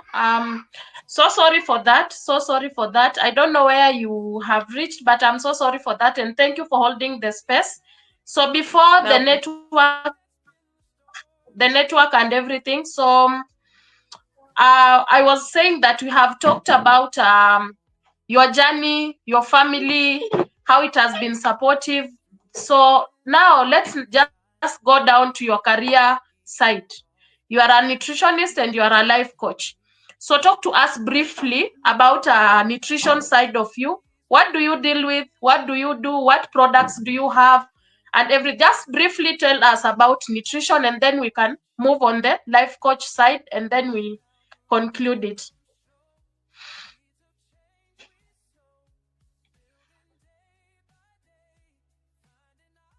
You are muted. You are muted. I'm trying to share my screen. I wanted to see, are you able to see this tab? I don't think so. Can you see my screen? No? Oh, Helen, you might need to put it on the screen. Yes, good. Now, okay. So I said I've been practicing. I went to school. I did nutrition for 4 years. After school, I did 1 year of internship. And after internship, I've been practicing nutrition since 2019. And part of that journey has led me to be more focused on mothers, because I believe mothers make the bulk, or rather we carry the bulk of the family. If there are no mothers, if you're not working at home, like working to make sure your family is well nourished, you are gonna lose out. So as a nutritionist, I've worked with people trying to manage weight, trying to manage diabetes, trying to manage hypertension, arthritis, shida za mgongo, kumwa after childbirth. There's so many problems that we develop as new moms. And even as our husbands, maybe our brothers, people develop lots of issues. So, good. Helen has allowed me to share what we are doing, we have done over the last month of April, and what we are doing this May. Helen was one of the clients who alibai vitu sijui ni mwaka gani. She bought hibiscus and she bought moringa for her mom, and she even did a video just showing what is it that she has gotten, how she's using it. She's been an avid supporter wa Malkia, for which I'm very grateful. Now, we are running this masterclass where we are trying to help people understand how to personalize a meal plan for their own lives. Remember, there are some meal plans that are shared where everyone is given the same thing. And I feel like that doesn't work for people, because someone might be wanting to lose weight, another person wants to add weight, another person just wants high calcium, another person wants, we all have different needs. So with this masterclass, it's a paid class where we're charging 900 shillings for 3 weeks. Let me just tell you what you will get. So you will get to go through this masterclass. Then after you do that, you get a free consultation with me. Remember, a consultation costs 2,500. The most basic consultation for 45 minutes costs 2,500. But for this month of May, we are giving it at 900 shillings. You also get a free meal plan that is personalized for you or for your family. And these are the things that you get to know. What is a meal plan? Why is it important? And how do you go about planning it? So a meal plan looks like this, where you get to know breakfast Monday, on Tuesday, this is what I'm eating. Wednesday, this is what I'm eating, like that. Now, why are we trying to do this thing? It's because we want to change people's knowledge, what you know, and give you the right information. Then after you understand what is the right information, you change your attitude. Because there are people who say, for example, me, I cannot eat mushrooms. Me, I cannot eat matumbo. Me, I cannot eat this. I cannot eat that. And when you as a mother, you are saying that. So what do you think your child will do? They will follow on your footsteps. So you need to change your attitudes and you need to change your practices. I know for sure many of us struggle with meal planning. You are not sure what to eat, but to cook. But you, of course, you end up cooking something, but it wasn't like planned as such. But some of us have some meal plans. You know, like today we are having ugali skuma. Tomorrow it's this. The next day it's this. But it's not everyone. Also, if you know someone who might benefit from this, go ahead and tell them. If you don't know, I'm also a very, very good organic farmer. The food I grow, as much as possible, I try to avoid I try to avoid using pesticides and fertilizers when growing food. So we have an organic shop that is still continuing in Kikuyu. Even if I closed everything, I did not close that shop. So it's still there in Kikuyu. If you want to buy organic food, then I also give you tools and templates on meal planning. This I had already said when you are beginning. I'm a mom of two. I love cooking. I love spending time in the kitchen with my kids. Helen had asked me, how do I involve my children while cooking? So basically what I do is I have them in the kitchen as much as possible. They can stay with me in the kitchen. They wash fruits and vegetables. My son can cut a few things if he wants. Again, it's not every time that he wants to do it. But what he can do is he can crack an egg, he can fry an egg, he can flip a pancake, he can wash onions. Okay, not on. Yes, even onions. He can wash an apple. He can peel a mango. There's so many things your kids can do. Don't chase them away at because there's a risk of being burnt or touching hot water. As far as you're being careful and watching them, you train them slowly by slowly over time. Okay. So I'm a certified nutritionist.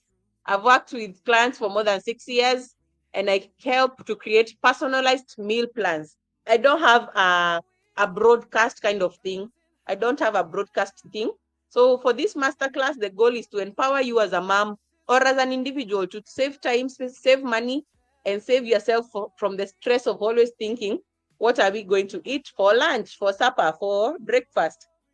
Now, meal planning is a whole new, it's a skill, something that you learn. So you understand it's a process of thinking ahead of time. I would say it's a form of self-care. You're taking care of yourself in the future by planning what you are going to eat for what do we call it? For whatever season you are in. If you are breastfeeding, you need to eat more. If you're losing weight, you need to eat less. Less of this, more of that. So basically, this is what we're going to be running over the month of May. And the class is starting next weekend on the 17th, a time like now. So for me, I believe that meal planning is a form of self-care in advance. You're taking care of yourself in advance. And then after you take care of yourself, your family becomes happy. Your children are happy. The kitchen becomes a place of joy, of love, and plenty of food. So if you're interested in this masterclass, you can reach out to us. I didn't share our contacts, but you can reach out to us on our contacts, which I'll put here in the chat box.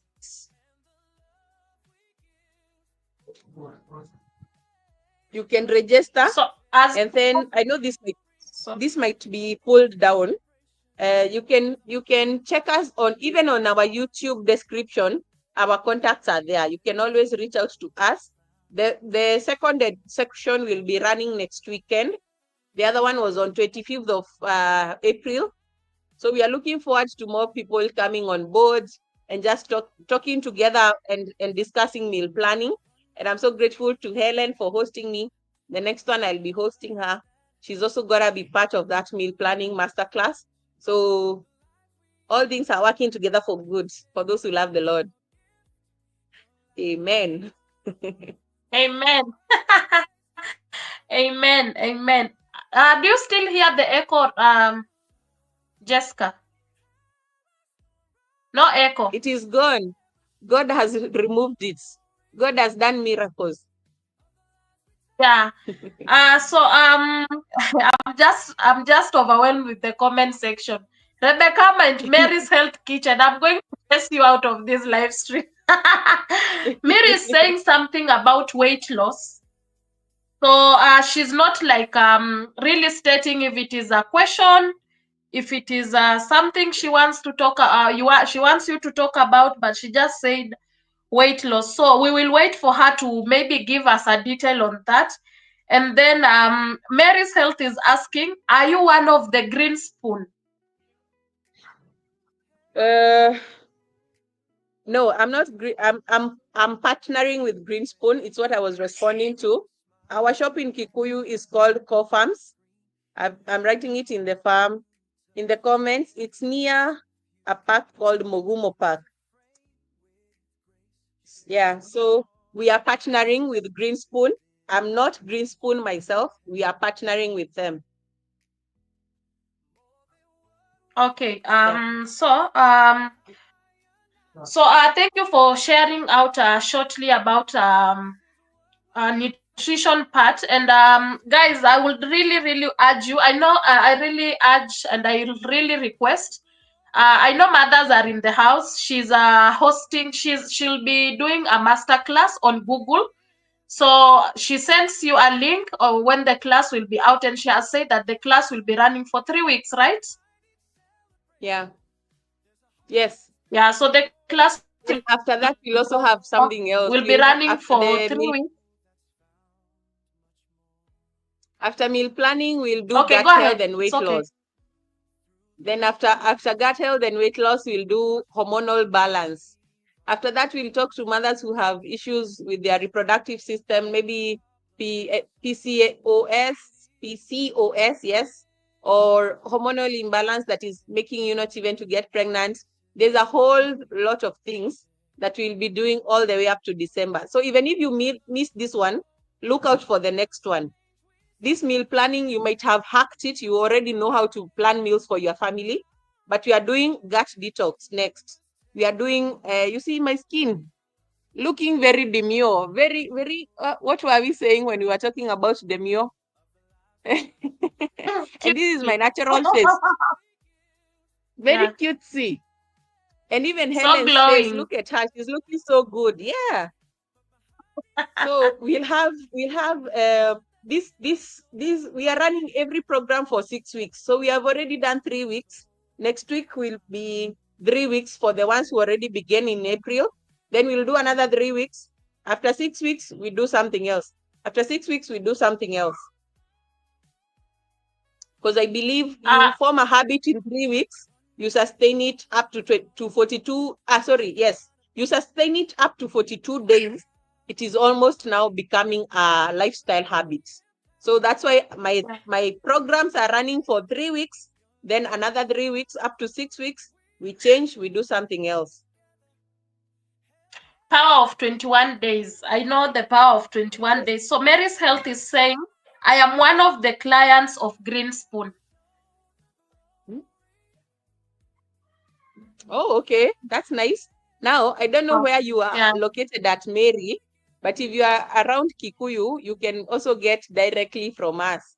But if you are far, you can continue shopping with Greenspoon. Greenspoon, they aggregate from all of us because we cannot satisfy the market, by the way. Even now, we are not satisfying the market. So we are still looking for more people to adopt organic farming so that we satisfy the market. So what we do as Kikuyu, we have some farmers who are specifically supplying to Greenspoon because Greenspoon requires a certain quantity per week, like maybe 15 kgs of spinach, 15 kgs of managu. So some farmers are not able to reach 15 kgs. But those who have a lot of land and they are able to reach 15 kgs or more, they supply directly to Greenspoon. Then the small holder ones, they bring their products to market every Wednesday and every Saturday. And you can also order online. The same details that I put for our contacts, you can reach out to me. I will link you to the lady who is in charge of the market. Then you can place your order every Wednesday and every Saturday. And I believe with the pickup mtaani and all these things, you can get your products delivered to wherever you are. Even Greenspoon does not deliver individually. They send a courier. They have a courier system that works for them. Yeah. Oh, So if they thank you ship for to that. you from Thika, and you know the headquarters of Greenspoon is around here at Modega. So if they ship to you, but the good thing with Greenspoon, they are very consistent. I don't know what you order, but you can also check you can also check our pages at Core Farms on Instagram and see, maybe we will also satisfy your needs. But if you're okay with Greenspoon, continue with Greenspoon. If you want to support other smaller farmers like Markia and others, you can order directly from Core Farms. Thank you, Mashi. Thank you, Mashi. Thank you, everyone. Welcome, By the way, I'm welcome, I'm Mashi. on my Thank holiday you. home. This is my holiday home. wacha niwasikilize wivu kidogo. Stima zimekufanya ile mambo kabisa.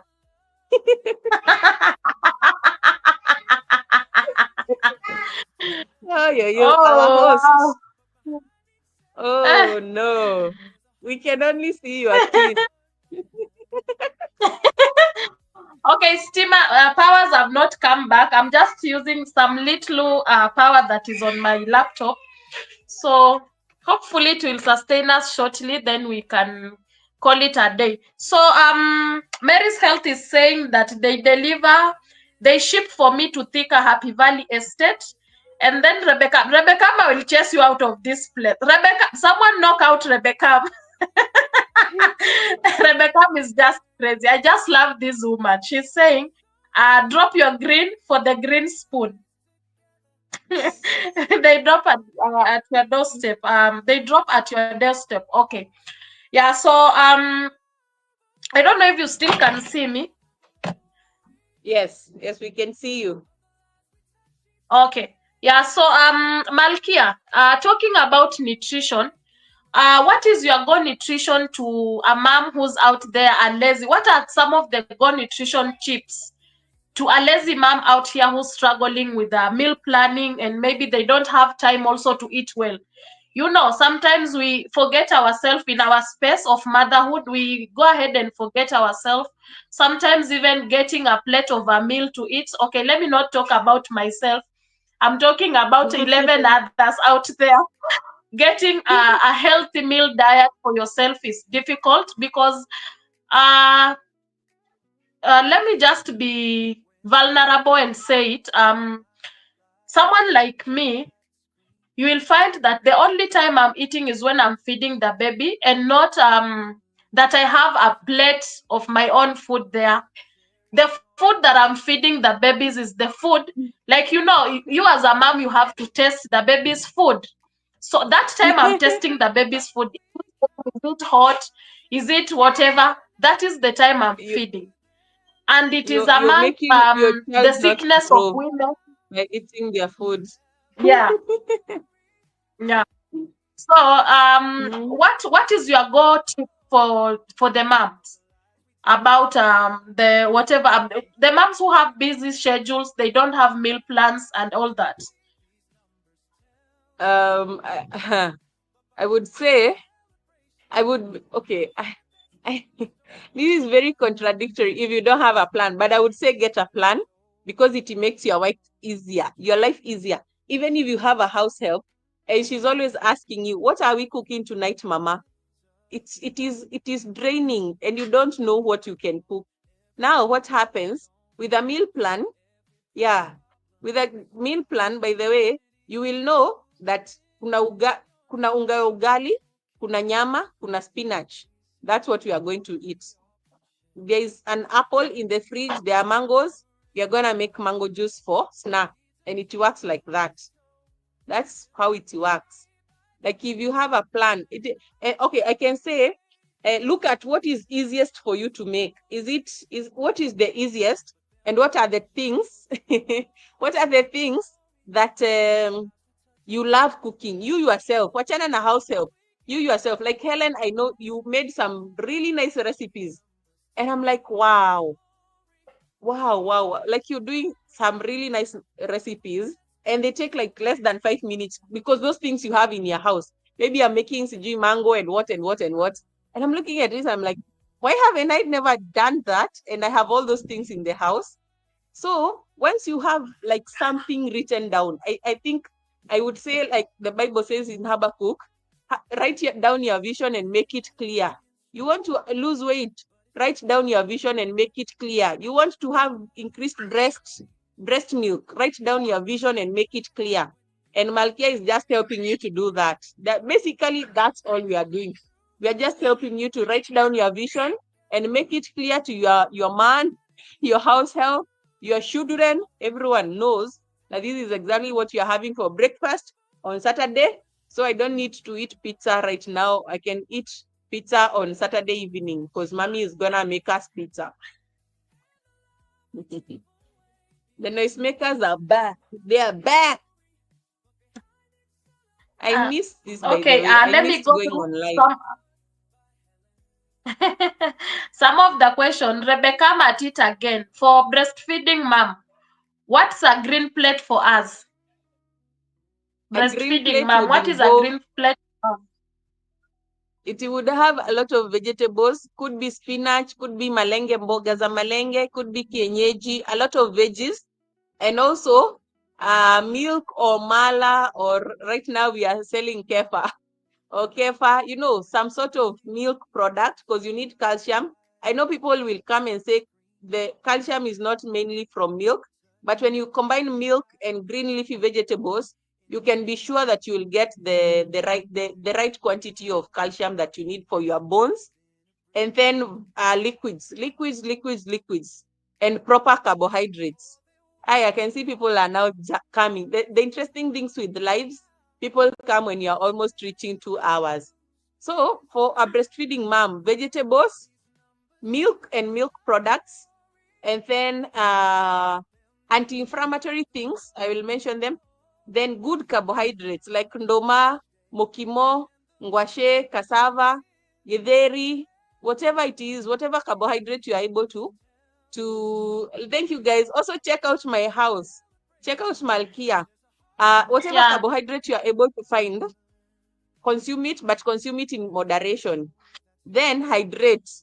After you have hydrated, take things like turmeric and ginger and black pepper and those nice combination, chia seeds, flax seeds, fenugreek, because especially if you are breastfeeding, you are passing those things on to your child. It's true. Like you're gonna boost your child's immunity because your immunity is already like iko sawa. If your immunity is poor, you're gonna pass the same thing to your child. So take those things for your child's sake. Ukizikosa niulize, nitakwambia kwenye ziko. Goga, yeah, Michelle, welcome. Christine Newton, welcome. We have so many people who have yeah. just joined. And guys, please, They, please, please, they, I've they will, pinned the co-host. She only needs 20 to get to 900. Let's go to the pin and support our co-host. Let us please support our co-host so that she can get to 900 and then she can push to the next milestone. I know she's working on her watch hours and all that. So let us keep pushing her. Mary's Health, leave me alone. Michelle, welcome, Michelle. Christine, thank you so much. I really love kienyeji, by the way. If you see Mary's Health Kitchen saying that Helen is always kienyeji, I do a lot of mm, kienyeji. I don't think, okay, like, like literally 5 out of 7 of my whole week, dinner, supper, or lunch, dinner or lunch, all green is my thing. Vegetable are my thing. Vegetables are my thing. And is this so? Rebecca is still asking, is this the same green plate for a very active mom or wife? yeah. And okra. And then, yeah, it is still the same. And also, Okra is yeah, it's everything. still the same. Yeah. And then Goga is saying ati Helen's husband says that he only sees these recipes on YouTube. He doesn't eat those things. I don't know how Leave far he Goga alone. Leave Goga alone. or not. But Malkia, these things we do the most during the day when people are not around. So when you Thank when you you. come from your workplaces and everything, wherever you went, you eat what you find. You should be putting it for your husband, my friend. My husband. You can't be eating okra and your husband does not find any okra in the house. Eh? Eh? Let Let me tell you, Malkia. Let us talk about this okra thing. We finish with it. So there is a time I was so obsessed with this okra thing, and it was about okra. This Rebecca lady you are seeing on the comment section, she came all over us. She was on each and every person's channel, and she was okra. It was like a movement. You see that movement where you have to do, like right now people are doing a shorts challenge. So that time it was like okra challenge. And then all of a sudden, she tells me, Helen, you need to incorporate okra water with you and your meals and everything. And then I find her on another channel telling that person who I'm going to mention is here, JD. JD was saying that, Rebecca, can this okra water help in getting twins? And Rebecca tells her, let me tell you, if you are not ready to get babies again, don't take okra water. That is how I stopped taking okra because But you already had I twins. wasn't ready. I'm not ready. I'm not ready. I'm not No, ready. okra water works for you. And twins wakakuja pop. But it works. It is that strong. No, I'm not ready for that. So Rebecca, she at one point she was almost messing up with me. So Malkia, let us go to the next question before with you we go. You have said about babies helping you even in your house chores and doing a few 1, 2, 3 washing the egg while it's cooking. So I think you have answered my question that I wanted to ask, if you involve your babies in making healthy food choices. So I got the answer on that. And I have the last question on nutrition. What is that common nutrition myth that you find yourself debunking with clients or even moms? A myth involving health. You find yourself talking about it, even debunking with your clients and even other moms.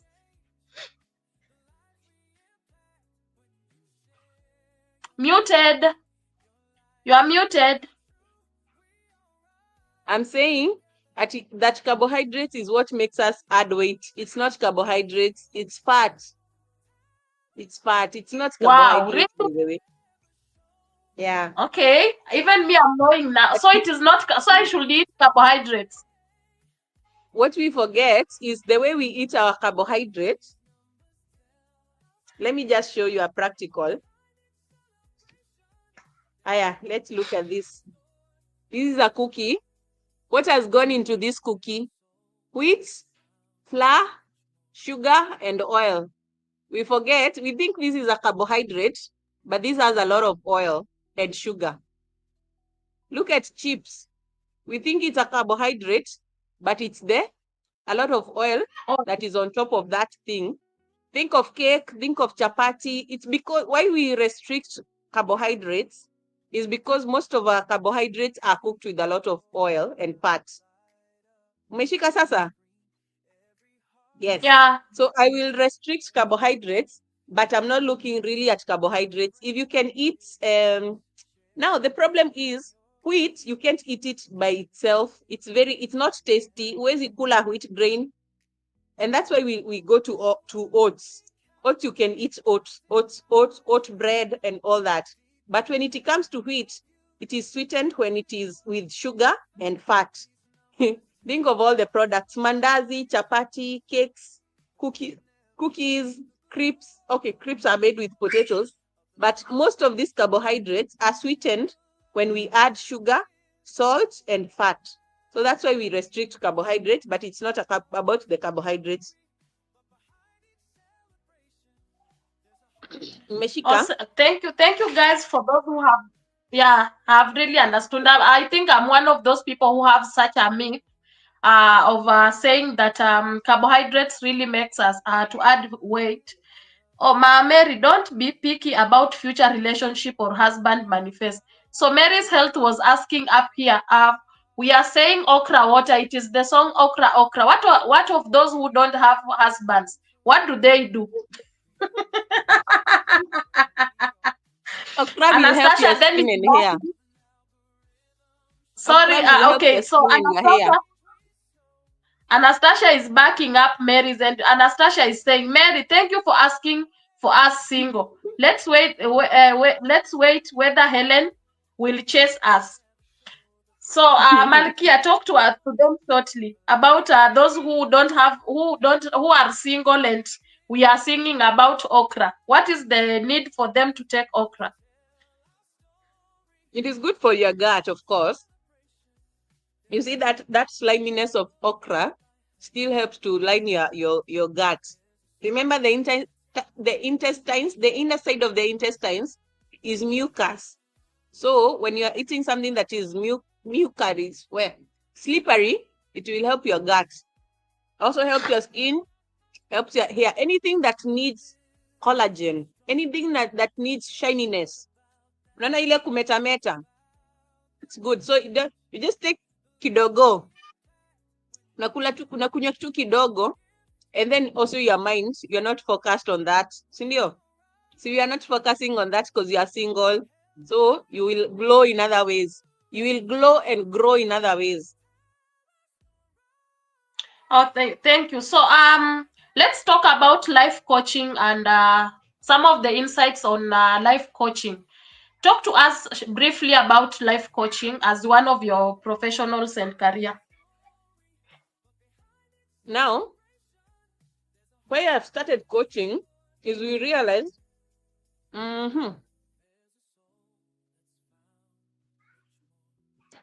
I can share all this information with people for many years, but if I'm not helping them to change, if I'm not helping you as Helen, as Anastasia, as Rebecca, as Mary to change, like to modify your behavior, you will stay at the same place.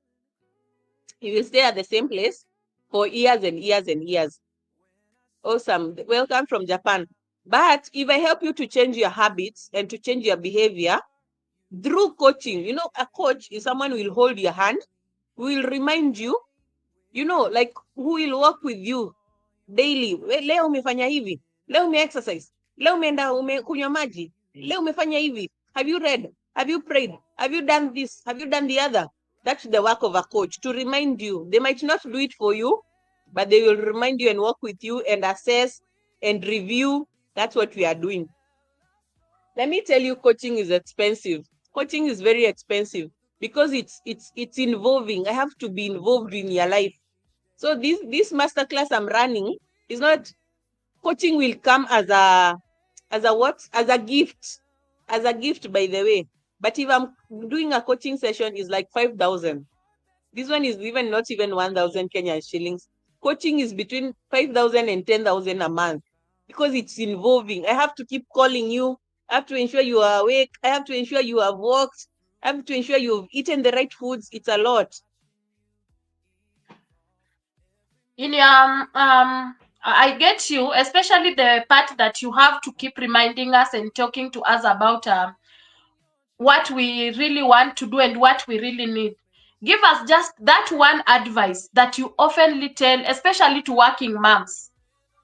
That one advice you oftenly talk about it. For working moms,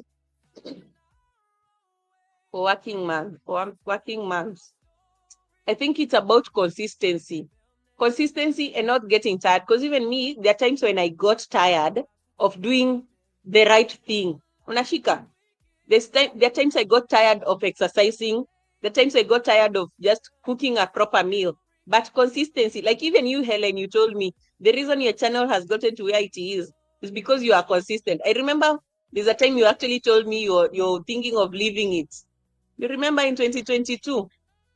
Yeah. But now with consistency, you've gotten to where you are.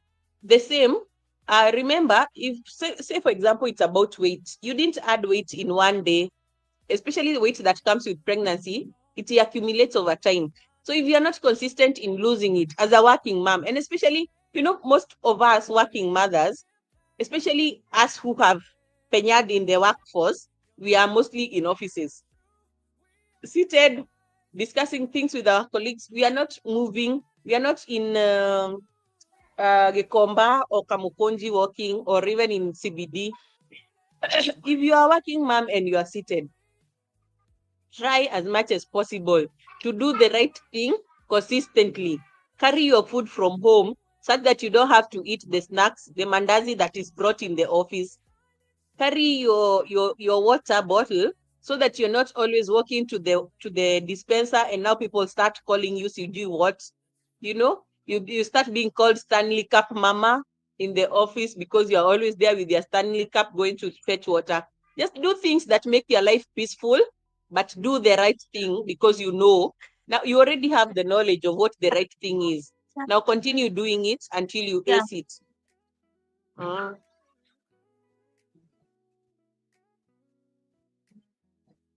There was a question nimeona hapo juu. Yeah. And I'm still holding on it because I want to finish on the. Oh, okay. Yeah. Yeah. So I'm holding on it. I've seen it. I'm holding on it. I want us just to finish that thing that you're saying. You need to. It's like you need to plan yourself and know what you really want before you wait for Jessica to come and remind you that you need to walk with your bottle of water. What else are you doing? Are you that person who has to walk all over and now get even names like Jessica is saying earlier? Carry your bottle of water so you stop those trips of walking around and giving attention to people. And I will ask on that, what is that one habit, daily habit, or a daily practice that has been a game changer to you, especially in your mental clarity and resilience? I know we are not going to narrow down into mental health with motherhood and all that, but what is that one daily habit that you do or you will remind us that has been a total game changer to you, especially for mental clarity and resilience? Let me be truthful. There's that me time that I said, me time. And then I made it in the morning before my husband and my children wake up to mess my mood. I'm meeting with God, and God is the best. Like, yeah, hata kupea my moods. He will be taking your burdens, not putting on more burdens. He will be settling your heart, not causing it a stir up. You know, God is perfect. Like, He's just the best. Yeah. Higher. Then I still take time in the afternoon to do another 15 minutes. 15 minutes, I can journal. I can just sit by myself and say, today I just feel like crying. Let me cry a little bit for 15 minutes. Then I wash my face and I move on with life. Then I can praise. By the way, Mimi, crying heals me. Kwani ni uongo? There are times I just feel I need to cry. I feel like my head just needs to cry. Or maybe over the last few days, I have had these unfulfilling conversations with my husband. And I'm learning, let me just say this like this. I'm learning to mourn the person I wished my husband was. Let it sink. I'm learning to mourn the person I wished my husband was. That way, I let go of disappointment. I let go of anger. I let go of resentment. I let go of issues. Because I wished my husband would hold my hand in public. He won't. I wished my husband would give me money without asking questions. I wish my husband would give me money without asking questions. He won't. You know, let me mourn him. Let me mourn him. And then as I mourn him, I tell God, but he change me. Because if you can't change my husband, change me such that I'm no longer needing to be held in public. I'm no longer needing that much money. You know, yeah, I'm reading the book, The Power of a Praying Woman, the praying wife. And the first prayer, which was a shock and a delight, was praying for his wife. You're praying for your husband, but the first thing that you pray for is his wife. And the prayer that you pray is not God, please change him. It's God, please change me. Change me. So I wake up in the morning and I pray, God, please change me today. Change my attitudes, change my anger, change me. Because when I'm changed, I'm able to take that whatever. I'm able to deal with other adults and other children in my house. Yeah. So that's one thing. Have time for yourself. And the best place to be is with God. Now, once you've done that, make your bed. Mimi, hiyo ndio nitakwambia, make your bed. Because when your bed is made, you want to go back to lie down and to feel like today I have no energy, or today I feel like crying, today I feel like staying in bed, today I do apana. Just make your bed and leave the bedroom. Go and cry in your toilet or in your downstairs bedroom. Go and cry somewhere else, not in bed. Because when you're crying in your bathroom, your hips will get tired and you will get up from there and go eat. Because most times we are just hungry. Most times we are just hungry. That's why we cry. Yeah. We cry because no one bought us chocolate and it is Mother's Day. And you didn't Yeah. even know it's Mother's Day. But then that's one of the things. That's one of the things that has happened today. Today, when I'm Yeah. lying, I'm not. Yeah. So I asked him yesterday, do you have any plans for Mother's Day? And he said no. Then in the morning, he wakes up and says he's driving to somewhere else, which is far. Then I'm like, okay, let's go for shopping. Do you know? He's not here. He won't here. I shopped for 20,000. I finished his money. I finished all the money. Now he didn't go where he was going. And that is the hack for today. That is the hack for today. Finish his money.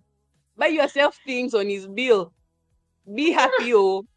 I won't be taken for dinner tomorrow, but I'm happy.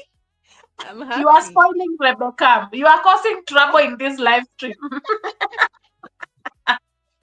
So let me read the questions because we are almost there. I know I have kept you for long. Please bear with me. No, The now I'm conversation is enjoying so it. sweet. It has It is started so raining, sweet. so I can't even go anywhere. Yeah, I really feel so nice hosting you, being my first interview, and I'm feeling so composed and comfortable. Thank you so much for giving me that space. I really appreciate. So Rebecca was saying earlier, Jessica, is this a good plan? My children are in fruits diet for 5 days, and I'm worried that they may be so weak that not able to get up with our routine. And I suggest for them to eat I suggest them to eat a lot of dates. Mm. Okay, I don't get it. They eat fruits only, or they eat a They lot are of on a fruit. diet plan. Yeah, for 5 days. So it's like they are eating fruits completely, nothing else. I, So she feels I that think they she's worried, and now she's telling them to eat a lot of dates. I think because the dates have a lot of sugar. You know, when you are doing that sugar, no sugar diet, how you can be. You can even lose I, yeah. let me say this. Uh-huh. Let me say this. Your children will not have low energy. They will be hyper. You can tell me if they are or they are not. They will be hyper. Cause the guy is making me happy. Now, those gems, don't tell my husband. But then my husband is on YouTube, but don't tell him about those things I just said. Now, I hope he's not here. I don't think he's Uh, here. Now, now about fruits. Uh, Sugar or glucose is the most simple form of carbohydrates. Mnashika is the most simple. Like it's what your brain needs, it's what your heart needs, it's what your muscles needs. Glucose in that form. That's why when you are running a marathon, you're given glucose direct so that it can go into the blood and to the cells faster. That's number one. Now, when glucose combines by itself, it makes is it galactose? But there's galactose, there's maltose, there's a after semi glucose is primary, then there is secondary, then there is tertiary. Okay, so there is fruits have secondary. They have maltose, they have galactose, they have those forms of sugar. They have those forms of sugar that are just broken up once and they give glucose. Unaelewa hadi hapo? So your children will not be weak. That's secondary types of sugar. I'm trying to make it simple. Secondary carbohydrates. Now let's go to tertiary. Tertiary is now where we have ugali, mchele, ndomang, ngwashe, mokimo, those things that now we eat. The things with these ones, something like maize flour will be digested very fast, as opposed to something like ndoma that has two fibers there inside. You have to first chew and break it down. Then once it gets to the stomach, it still has to undergo another rigorous process before the glucose is released. Remember, what we need is glucose. But this glucose in something like ndoma or green bananas or cassava is really locked up. It's locked up such that the body takes time before it gets to the glucose. That's why we say we call them complex carbohydrates. They take time, and so it doesn't release energy within 2 hours. It might be 3 or 4 hours. That's why you feel full for long. Again, they have fiber. So if your child is eating fruits, dates have a lot of fiber, mangoes have a lot of fiber, bananas have a lot of fiber, and the fruits also have minerals and vitamins. They have glucose, they have energy, let me call it energy, they have vitamins, and they have minerals. So your children are okay if it's only for 5 days and then you go back to a normal diet. So the only thing that they are missing from fruits, it's proteins. That's the only thing. But carbohydrates, they are sorted. Vitamins, they are sorted. Minerals, they are sorted. And I'm believing that they are doing that as they take a lot of sugar. If that's the case, then they are sorted when you go back to the normal nini. And even the only thing you will need to introduce is proteins, either animal or plant-based proteins. But in terms of sugar and carbohydrates, they are sorted. In terms of vitamins and minerals, they are sorted. Okay. Thank you for that. Wanga lady, welcome. Thank you for stopping by. Mama Mary was asking, was saying it is a comment. Carbohydrate is very difficult to understand because even beans have it. Yes, it's not difficult. Let me come back and explain carbohydrates. Let me get some carbohydrate myself. Okay. Yeah, so thank you so much, guys, for stopping by. Rebecca says crying is healing. True, very true, Rebecca, and I can attest to this. Crying is healing, and to mothers out there or to anyone out there, don't you ever swallow what you are going through. If at all, crying is the solution.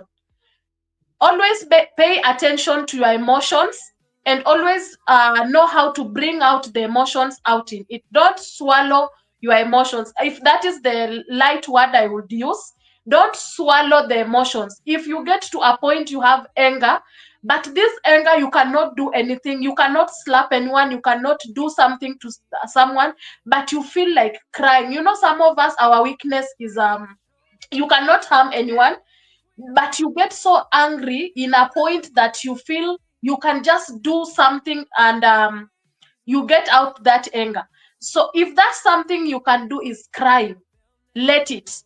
And let me tell you, there's many instances, I won't talk about them, but I can attest to that. There are so many instances that have happened in me, especially from this year. This year has been a tough year for me.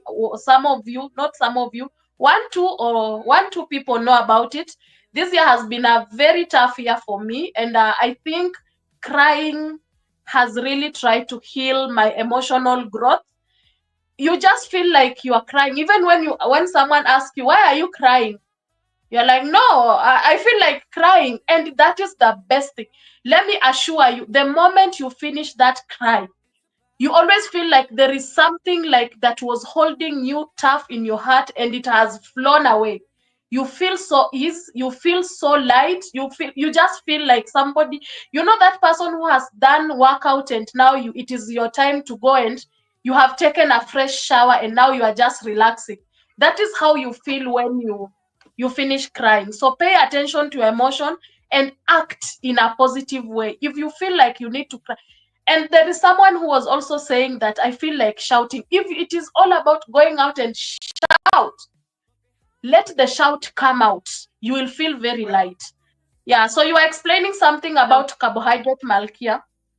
Before I talk about carbohydrates, I'm in a very open-minded church. I fellowship at Parkland, Parkland Baptist, and we had the She Conference. It's mainly focused on women. And we had this woman of God.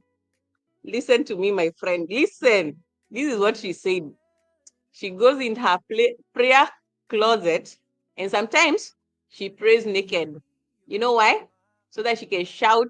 She can tell God, you brought me to this earth like this. Now I'm here. I have nothing on me. It is you and me. We are dealing with this issue now. So if it is the issue you're feeling down and you're wondering, where is my career gonna be at after I'm done with this season? Tell God, go there and shout. This woman, by the way, me encourage Sana. She says in her prayer room, she has minis, she has shakers, she has drums. She can be as dramatic as she wants because she's dealing with someone whom she understands. She's dealing with God and God as her father. You know, as her protector, the one who clothes her with favor, the one who has provided for her up to that point. So she's not ashamed of anything. And she will go to her prayer closet and pray in whatever style she's able to, whether it is crying, because God says he hears the cries of our hearts. Why not cry? Why not shout? He says, like, oh, excuse, you can just help me to draw those ones. Yeah, you can remove those ones. Yeah, sorry. And my teapot. Nilikuwa nimekaa huko hapo kwa hiyo meza na chai yangu pia. Poleni. So I'm saying, yeah, there's no shame. There's no need to be ashamed. Why are you ashamed? As in, this is someone who brought you to this world. He says in Jeremiah that he knew you even before you were formed in your mother's womb. Why would you be ashamed? Excuse me. Excuse me. You just place it on my table. Thank you. All right. So you shouldn't be ashamed of anything. If you're feeling like, I just need God now, go to your closet or to your private place and tell him, I need you now.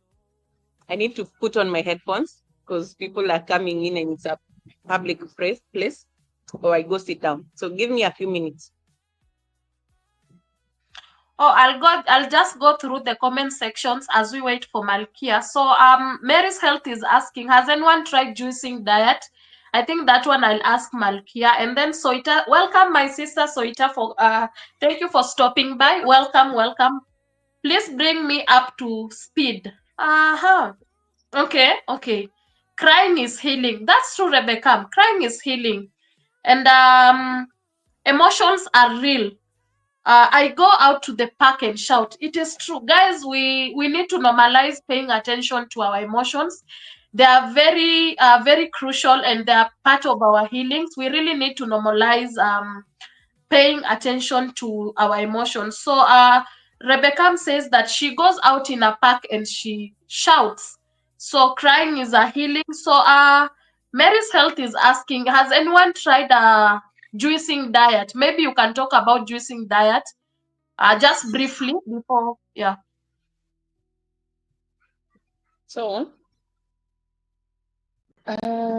juicing is just blending the fruits or the vegetables and just taking them in juice form.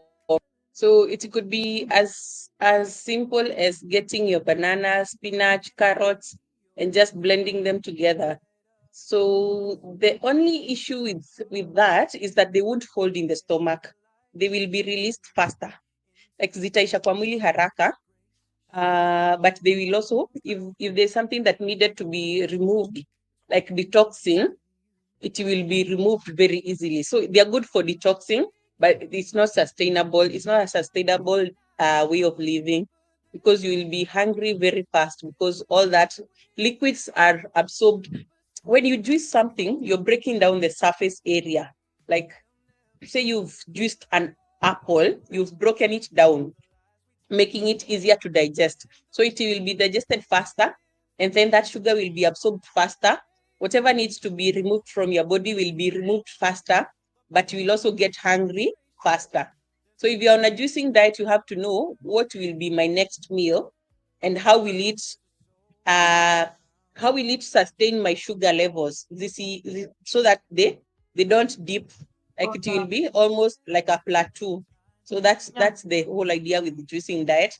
But she says title process in the US it's very expensive because fruits are expensive. Here in Kenya it's manageable. Fruits and vegetables are very affordable here, but in the States it's very expensive. Yeah. And Mary says, and some moms will grind the fruits where the kids just swallow, which is not good for their jaws. Yeah. Okay, So that okay. is also something, it's something that we have lost as this Mm-hmm. generation, as us.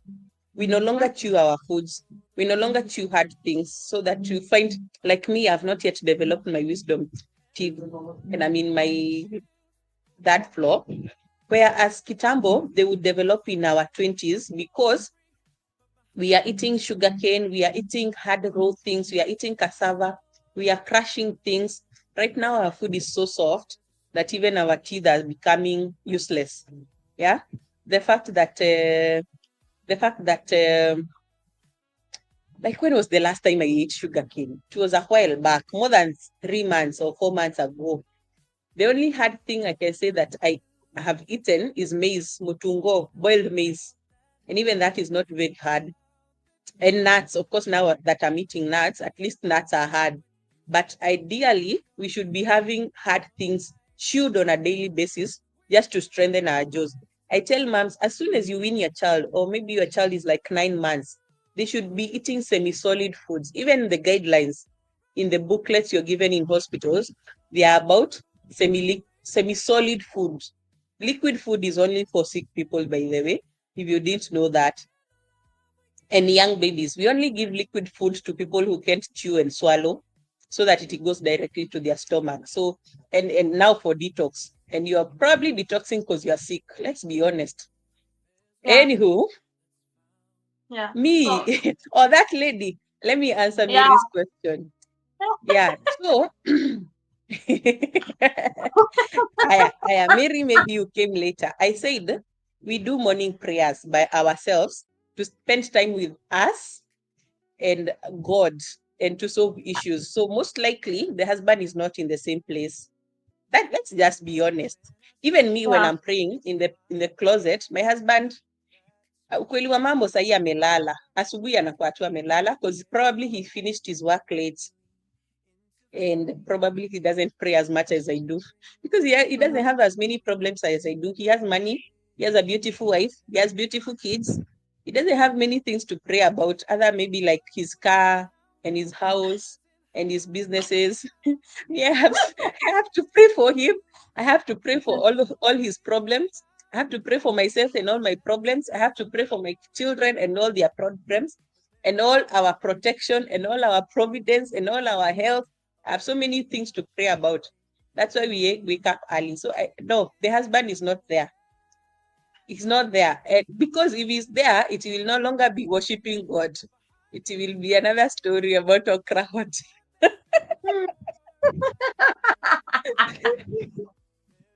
And maybe just to add something on that, most of the time, when you get or find yourself in such situation, you just want to be by yourself. You don't want the distractions and I mean interruptions and everything from anyone, from maybe kids or anyone around. So I think most of the time we do the prayers all alone. You don't want kids around, you don't Mm, want your husband around and everything.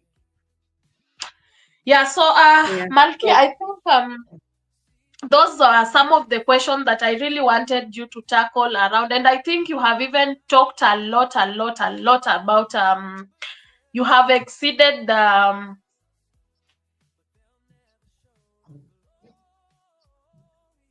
you hanged. You hanged yourself. Okay. I don't know if you can still hear me, or maybe it's it's my end. But Mary is asking how after juicing, how is your body and or jaws? Juicing is good for detoxing. So if you feel like you've eaten things you didn't want or intend to eat, you can do a juice diet for a week, not more than that. So your body will be feeling very good because you've removed whatever does not is not needed in the body, and then you've given your body nutrients that it needs. Your jaws have also rested. I think detoxing and juicing is a good time to just help your body to rest. So it's a good thing. You feel good. Even your mouth will feel good. Someone can confirm if you are still hearing me. If not, mm, I think you are still hearing me. Okay. Now,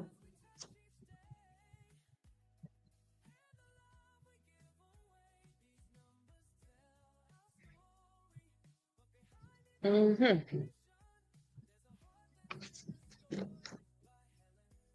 Okay, so juicing is a good thing, a very good thing. But for a limited amount of time. I'm trying to see. Yeah, it's not on my end. I think maybe the laptop went off on Helen's side. She did not have electricity. But you, I believe we have had a good time. Of course, I can't end the stream and I did begin it. So we'll see if she will be able to come back some way. Probably her laptop has gone out of power. She's even left now. Is there any other? I think there's a question I missed. Someone who said we should open the office in South Africa. May God hear that prayer. South Africa is a lovely place to stay in, I believe. I've never been. I mean to tour very soon. Yeah. So I've been learning so many things, by the way. So many things, even about prayer. Yeah. You can go to the park and shout. Just get your emotions out. Let me tell you. I said I'll not disclose my location, but even if I disclose my location, you cannot find me because I'm protected by God's power. But I'm near the ocean. Now, near the ocean, before I came to this live, I went and I was swimming and I was just shouting there and thanking God and praising God. And, just thanking even for the ocean because I have had so many good things and I've had so many bad things. So right now, I'm grateful for the many good things that I have had, including the ocean. That is here, I can go. The good thing with the ocean, I can cry and no one will know. I can scream and no one will know. It's just there. It will take it all and no one will know. So I said I'm counting my blessing. I cannot even reach 1,000, but there are so many little miracles that are happening in my life right now that I'm so grateful for. Ellen is back. But I have a husband. What do I do? He's always after me. What am I doing? Eh? Oh, like your husband always wants to know what you are doing. What I am Just start doing. with 15 minutes. Yeah. Or or 15 minutes to yourself or morning hours. I don't think someone will hold you hostage in bed because you have woken up early. I don't think so. You can even say, I'm just going to the toilet, and you spend 15 minutes just go to the toilet. Yes, go to the toilet the right way, and then put on your nightgown and pray. Or you just prepare them the previous night and tell him, I've joined this prayer group or I'm purposing to pray in the morning. I will wake up at this time. Just communicate. There's no way mtu atakukataza kuomba. And even if he denies you to leave the bedroom, pray in your bed. Just wake up, go to the toilet, wash your face, come back, sit down or lie down and pray. Okay, that is in the extreme case where someone says, don't leave the bedroom. If he's allowing you to leave the bedroom, just go to the toilet, empty your bladder, put your nightgown on, go to a separate room where you can sing and praise and pray out loud. Because again, remember, there is power in our words. God used words to create. We use words to command things from the spiritual to the physical. So um yeah, there's always that. Yeah, my husband is like that, by the way. Not this one for always. He's always wanting to know what I'm doing. But I'm now 7 years married. This is our seventh year. It reached a place. I told him, before I was a wife, before I was a mother, I was Jessica, and I need to nurture Jessica. If Jessica is not nurtured, she will not nurture your children or you. And my husband is very loving, but also very needy. Very needy. He wants to be, he loves quality time. He loves you to be there, to talk to you, to talk to him. So if the first time I locked myself, no, not even the first time I locked myself in the room.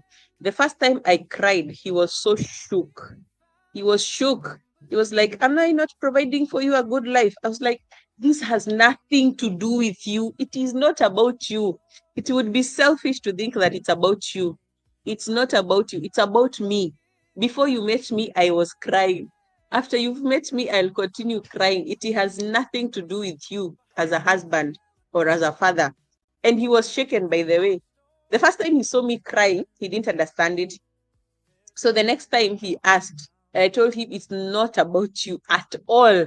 At all. I'm an emotional being. I love crying. I will cry even if, like even when Jesus comes back, I'll still be crying. So don't it is selfish for your husband to think that life is all about him. So you have to just make him understand that it has nothing to do with you. This is about me. And if you love me fully, you will allow me to be by myself for 15 minutes, for 30 minutes, for 45 minutes, or even for 1 hour. So, and then you see, like for me in the morning hours, I'm not even disturbing him. I wake up, I go empty my bladder, freshen up my face, put on my nightgown. I sometimes I don't switch on the bedroom lights at all. So I just switch on the lights to the toilet. Then I freshen up. Within a few minutes, I'm out of the bedroom, or I use the closet. When I close the closet door, light will not get into the bedroom. And even if it gets into the bedroom, I have put a carpet there under the door such that it won't affect him. So again, I'm not inconveniencing him by praying. Okay? Usiseme ati, sasa juu nataka kuomba lazima uamke, lazima niweke lights on. Don't do that. Don't inconvenience him. Because if you're inconveniencing him, he will challenge you. And you are also giving the devil a foothold to start disturbing your marriage. I wanted to say something else. When I started praying for my husband, this book I was given as a gift. I actually have it with me here. I will show you after I finish this thought. When I started praying for my husband, it was out of resentment, anger. I had even forgotten about that book, by the way. And I'm someone who loves reading. My husband is very beautiful. Go on TikTok, you will see him. He's very handsome.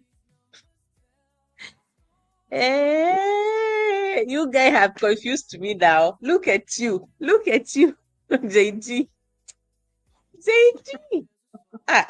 Let me stop reading the comments so that I finish my thoughts. Let me put full screen. Let me put full screen. I was saying I do not inconvenience my husband in any way by praying in the morning. I will have drunk my okra water. I will have done my nightly wifely duties. So by the time I'm waking up, whether it's at 4, if you get it, if you don't get it, you will get it next week. By the time I'm waking up at 4:30, he's sorted. He ate supper and he had supper later. So it's not like it's it's not like I'm inconveniencing him. It's not like I'm running away, because there's also this someone I listen to. And this woman was saying, I love listening to women preachers. This woman was saying that in this particular church, women would go fasting for sijui how many days. And when they are fasting, they would follow the scripture that says, usiwaste energy yako with your husband. Purify yourself. Purify thyself. Do not, do not, do not. And now the husbands came to this church and they're like, why are our wives not fulfilling their duties? You pastor, you are destroying our families. So fulfill your wifely duties, serve him food, and when he's okay, he will not deny you the opportunity to wake up and pray in the morning. That's what I have to say. That's what I have to say. Yeah, so Greetings, Isabel. Mary's Health was saying earlier that some people have died because of juicing. Welcome, Lisabel. What do you Yes. have to say about that? Yeah, people can do that because you're pulling so much things from your body. It's possible, by the way. And then to extend, so you tend to, because now you're not supplying your body with the right nutrients, with what the energy, the proteins. Remember, fruits will give you some form of carbohydrates, but not every form. So you need to be careful with juicing. I said it's for a short period, and it was mainly done for people who are sick. It's not for everyone. It's for reviving your body. And now, of course, for us in this nini in this day and age, we are using it for detox and just cleansing our bodies. But otherwise, nini juicing is not sustainable. And then you can put a lot of pressure on your liver and kidneys when they're trying to detox. Now, for example, on your liver, and you're eating a lot of beetroot and carrots, those beetroot and carrots, they have things called carotenoids. Those ones are not easy for the nini, for the kidney and the liver to eliminate. So you might also be having a problem that you don't know.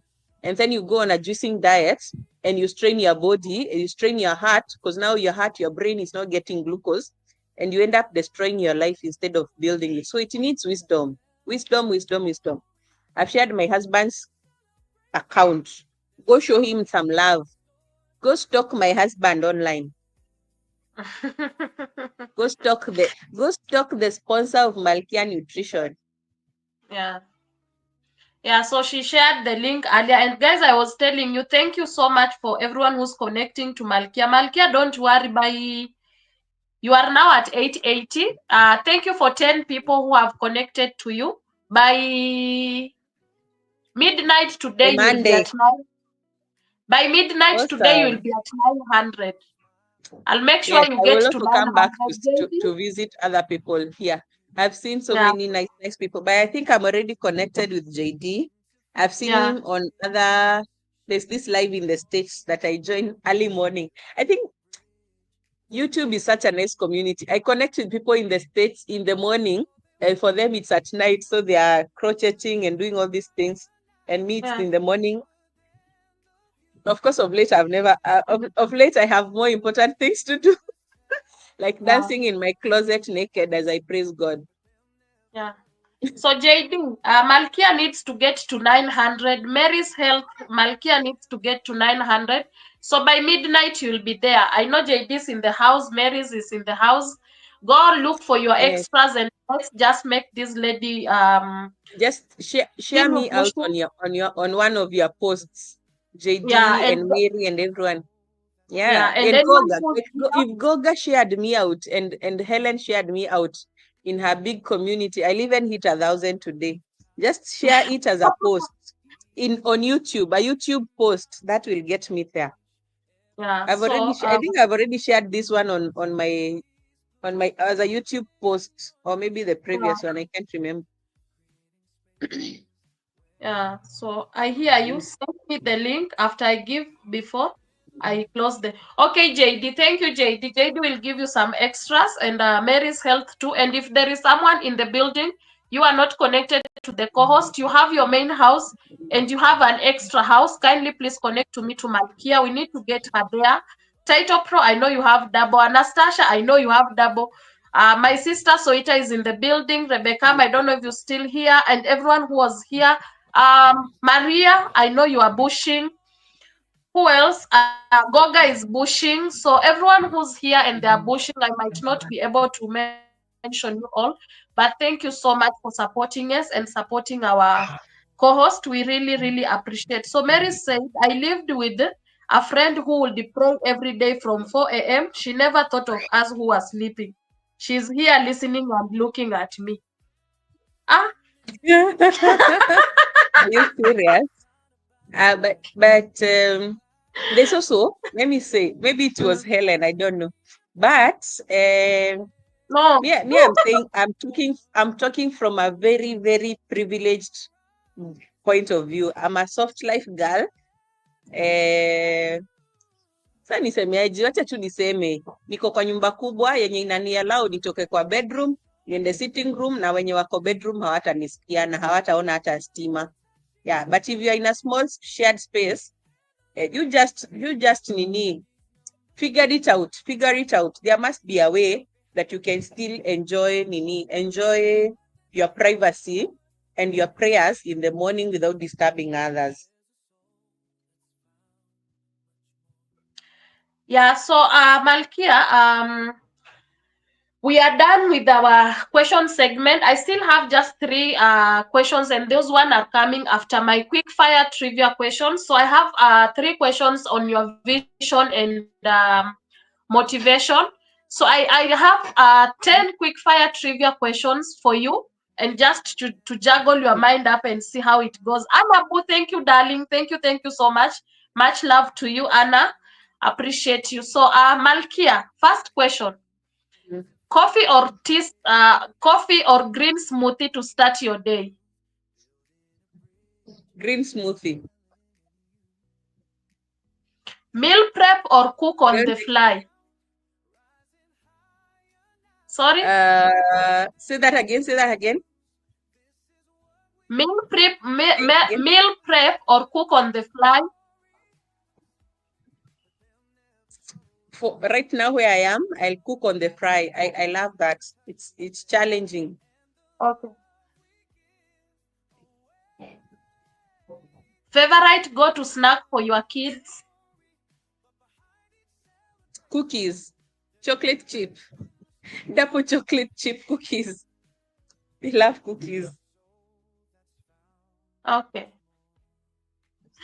One food you secretly wish was a superfood?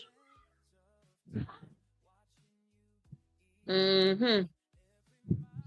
I would say peanuts because they are so readily available. I just wish they had the benefits of like um I would say peanuts because they are readily available. Unapatanga njugu kila mahali. So I wish they had like lots of properties to heal. Yeah.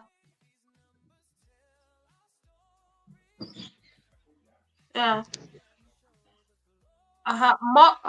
Next, Most overused words in your coaching session? most Sorry? of them. Say that again. Most overused words in your Most overused words in your coaching session? I don't have time. I don't have time. Malkia, but I don't have time. I don't have time to cook. Now, when will I find time to eat?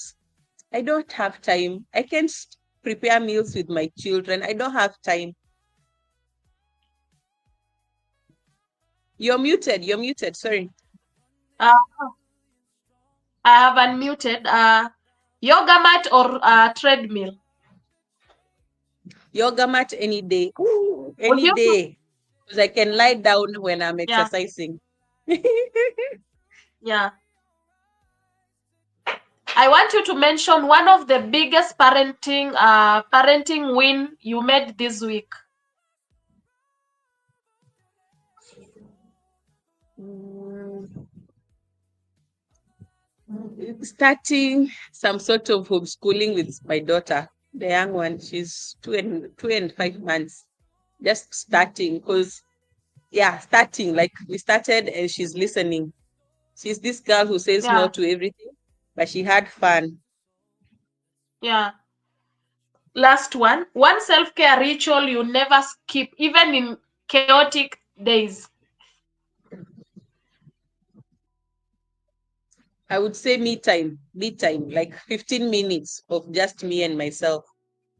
That's my self-care. Skin and hair and anything can go wrong, but I have had that 15 minutes. And also, I count it as a win. I count it as a win, and I celebrate myself that I had my me time. I will show you something after this quick fire. Go on. I'm done. Already 10 questions done. Oh, Yeah. I just 1 minute. I don't know if that went live. So I don't know how much you can see. You can see. I've seen you can see now. I don't want you to see so much. So let me show you.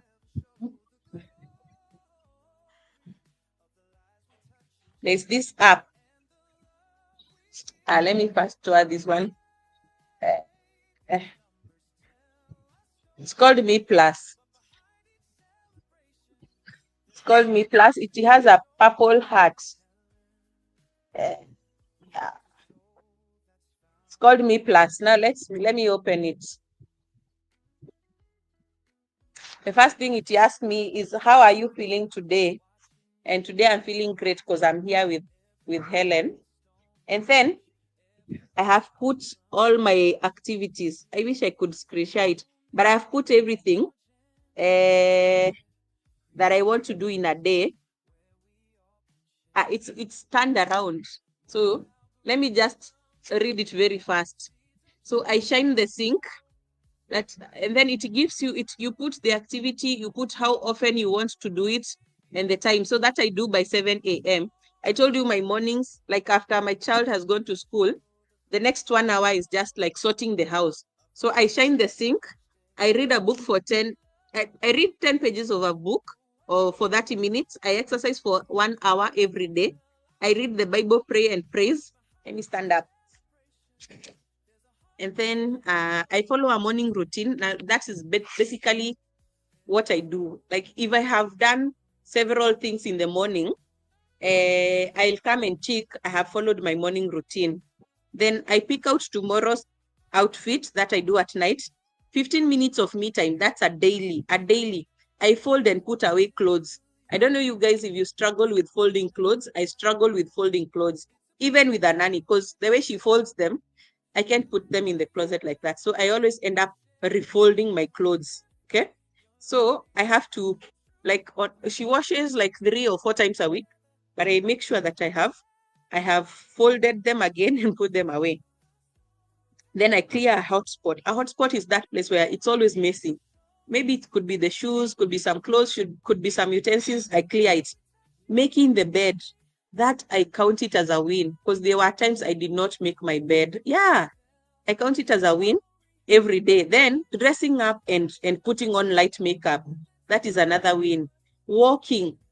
Let me tell you why. This might seem like it's very easy, but I told you I'm on my healing journey. There are times I would not wake up for days. I would stay in bed for days. And so when I say that I woke up, I showered and dressed, I put on my shoes and some light makeup, that is a win for me where I am right now. When I wake up and do all that, make my bed, and then I go for a walk, that is a win. When I wake up by 8 a.m., that is a win because there are times I would wake up even at 11, and that was just last year. So that is a win. If I eat healthy and avoid junk food, that is a win.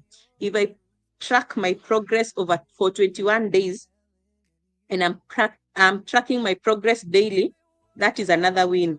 If I tidy up my room for 5 minutes every day, just picking up clothes, straightening out the bed, that is a win. If I am outside for 15 minutes in the morning and that morning sun just hits my skin, that is a win. If I cook dinner and eat with the children, this could be dinner or breakfast. But if I cook it myself and I eat with the children, that is a win for me. If I have had family bonding time, it could be playing a game, praying, it could be reading the Bible, that is a win. If I have called someone close to me, it could be my mom, my brothers, my friends, I have nurtured my relationship, that is a win. And my list is a bit long because I have come from a pit. The way we say I've come from a miry pit, David said, I am in a miry pit, but God lifted me and put my feet on solid ground. That's why my list is long. If I wash the bathroom, I call it swish and swipe the bathroom and the toilet such that it's not stinking and dirty. That is a win. If I take time to meditate or journal, that is a win. If I have a to-do list that day, that's a win. If I declutter my clothes or utensils, that is a win. If I write anything anywhere about nutrition, anything, it could be my food that I ate, it could be anything. If I have put it somewhere, that is a win. If I'm able to give my kids a simple task, that is a win. If I'm in bed by 10:30, I have won. If I involve my house help in taking care of the house, that is a win. If I take a lot of beautiful photos every day, that is another win. If I am up by 4:30 for prayers, that is a win. If I have learned a new language on Duolingo, that is another win. If I have drunk 3.6 liters of water every day, that is another win. Yes, so it's a long list. It's a very long list. And that does not even involve things about praying for my husband, homeschooling my children. It's just the things that have helped me to get from that place or point of depression. I had some case of postpartum depression. This app has helped me. I think I'm on day 40 something. So I've already done 6 weeks. Helen, you remember I said about that rule of 3 weeks, 3 weeks. I'm on day 45 or 44. So I've already done 6 weeks of this. And now some things come easy. Like I'm always walking and I walk in the morning. So I get the morning sun.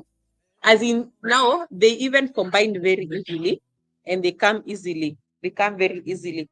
Mary was asking about smoothies. I do my own smoothies. I do my own Greek yogurt. I just take milk. I took biofood what? Yogurt. And then I made my own yogurt, which we call Greek yogurt because it's a bit thicker. Although the first batch did not come out so well, but I believe the next one will be looking good. So yeah, homemade yogurt. I try to make a lot of things at home. If you know, let me just say, we she's a big YouTuber, so it doesn't matter if we mention her or not. If you follow Susie Homestead, I'm following closely in her footsteps because she's my mentor. Yeah, she's my mentor. I'm in her motivated mom clubs. I'm learning a lot from her. If you follow me and you follow Susie, you will see a lot of similarity. True. I love her. I really follow her a lot. Mm-hmm. Good. So someone was to ask something about homeschooling. Kindly go ahead and ask. I think inafikanga mahali pia live inaanza kushika. Inaanza kuwa enjoyable. Yeah, so I've really by there have a good time. I didn't know that being the fact by there I've never had an interview before. I've never hosted someone on my platform before. So I feel like it is something that is going to motivate me. I think especially I can start with motherhood and everything. It is something that is really, you have given me a beautiful challenge and I really love it, and I really appreciate even the people in the comment section joining in the conversation and making it more enjoyable. It becomes boring when you are talking to people and they are just looking at you, they are just listening. But if they bring in the Mm, conversation, it seems that you are enjoying and people are just there enjoying and everything. So I have three last welcome. questions. Yeah, I have three last questions, and it is Uh, about I, passion I, and your motivation. I So had, sorry, ask what keeps you motivated on tough days? my children.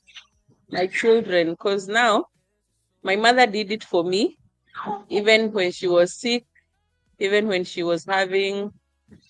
My mother has battled that with a lot in terms of her health and like, and then even finances. Like I'm always like, if mom did it for me as a single parent with very little support from anyone, I have to do better for my children. So my children, simple and clear.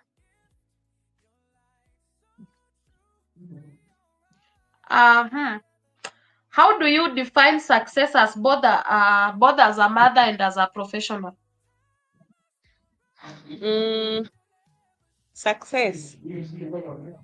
At this point in my life, it has stopped being about money. Uh, and then also having gone through a very tough time last year, I can say success to me would be health, health and wellness. Health, that my back is not hurting when I stand, when I walk. I've also lost a lot of weight. See, you can see that I've lost a lot of weight. I mean, don't worry about my clothes, but I could say health, mental health and physical wellness. And right now I'm battling a lot the fact that I don't have money. Because me, I love money, as in Why should I not be rich? God has commanded blessings all over my life.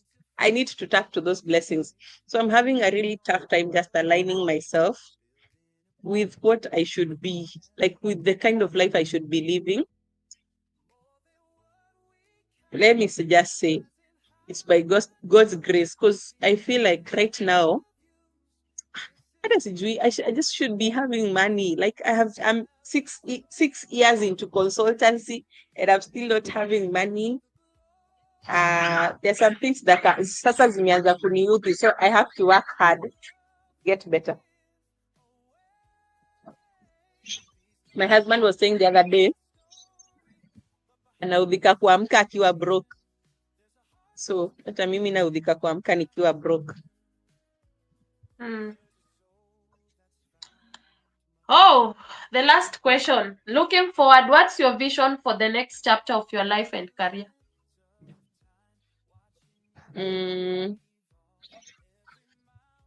Now,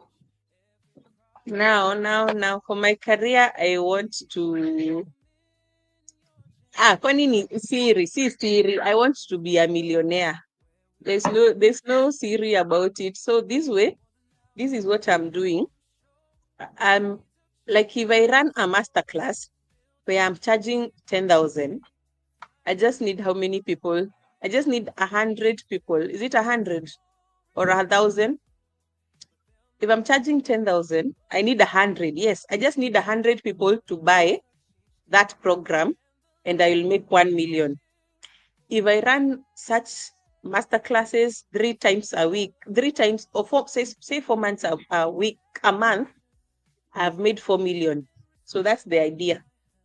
That's the idea for my career. And then if I've made 4 million, my family will be living differently for sure. Yeah. Helen, umeenda bush. Kwani nimekushtua? No. No, I won't. Yeah, You so know, right we now, balance. yeah, right now I'm selling my masterclass at 900. Say for the next 2 months. That is May and June. From July, I will sell it at 2,500. Then maybe for another 6 weeks. After 6 weeks, I'll sell it at 5,000. After another 6 weeks, it will going up until it reaches 10,000. And I believe in that period, I'll also have increased the value that I'm delivering. So if I get to 10,000 and I'm selling a 3-week plan to 100 people or more, I'll already be making 1M. And my motivation for this, let me just say, these big brands there's no point not naming them because people know them. I'm following Murugi Muni's story. She started 3 years ago, barely 3 years or 4. And now she's selling a masterclass at 10,000 and it's selling out so fast. I don't even know how many people she gets, but it's selling out so fast. Within a few days, it's sold out. I don't know how many people she targets to get in the masterclass. And I'm like, other than the fact that she has very many followers on Instagram and she has a successful career and she has a podcast, she's a mother, she's a wife, she's a woman, she's struggling with weight loss. These are all the same things. I also have a career. I also have struggles of my own with weight loss. I also have moments when I'm feeling very low. So I'm not very different from Burugi. So what is it that is setting me apart that I'm not making 1 million in a month or more? So that's my current question. And that's what I'm working on. Nifike a place where I can make that much and also deliver a lot of value. So right now I'm still in my beginning stages. Maybe it won't be 6 months, but I'm hoping it will be 6 months, and I'm praying it will be like 6 months, and I can be able to do that where I increase my value consistently every month, maybe 6 to 8 months or 6 to 12 months. I increase my value because I believe I have learned so many things. about nutrition, about motherhood, about business. Like I started my business and it's thriving. I just need to make money. That is the only validation I need right now, making money. So if I can make 100,000, then next month I make 250,000. Then the next month I make 500,000. The next month after that I make 750. The next month I make 1 million. That will be my goal. There's a question here from Mary. She's asking Yeah. what curriculum I use. I use the Cambridge system. Uh, Basically, I don't combine, I don't struggle. I use the Cambridge system. So we bought through a school in South Africa. We bought the Cambridge system through a school in South Africa, and that's what we use. So he has live sessions. He has a teacher like this. He joins a class like this 3 times a week. Then we have there's an online system where he will follow the classes by himself. He can follow the classes with little guidance. And then there are also the textbooks.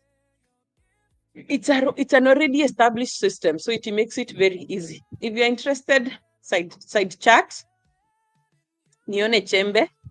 I'll give you more guidance. It's a very, I found it pretty easy and very engaging, because we would, like science, we do it in the wild, we do it outside. We go and see an animal, say a cow, and I ask him, what can you say about this cow? It's eating grass.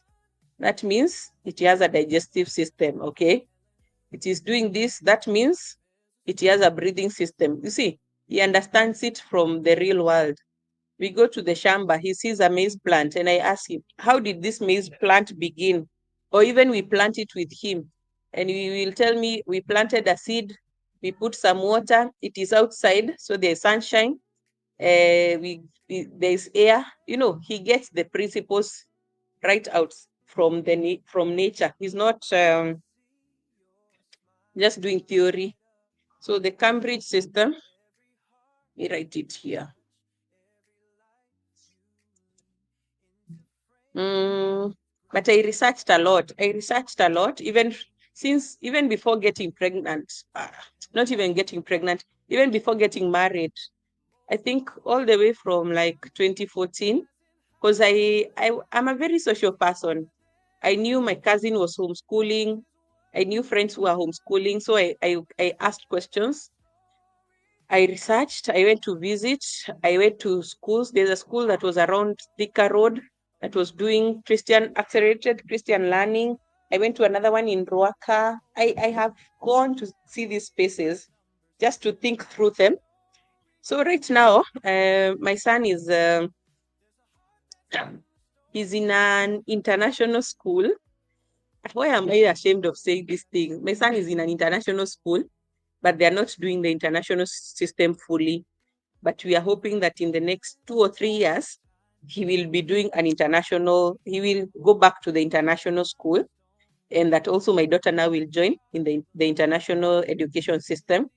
The reason why I chose this one, I told you that my mom is a teacher, and she has taught for more than 30 years, I think.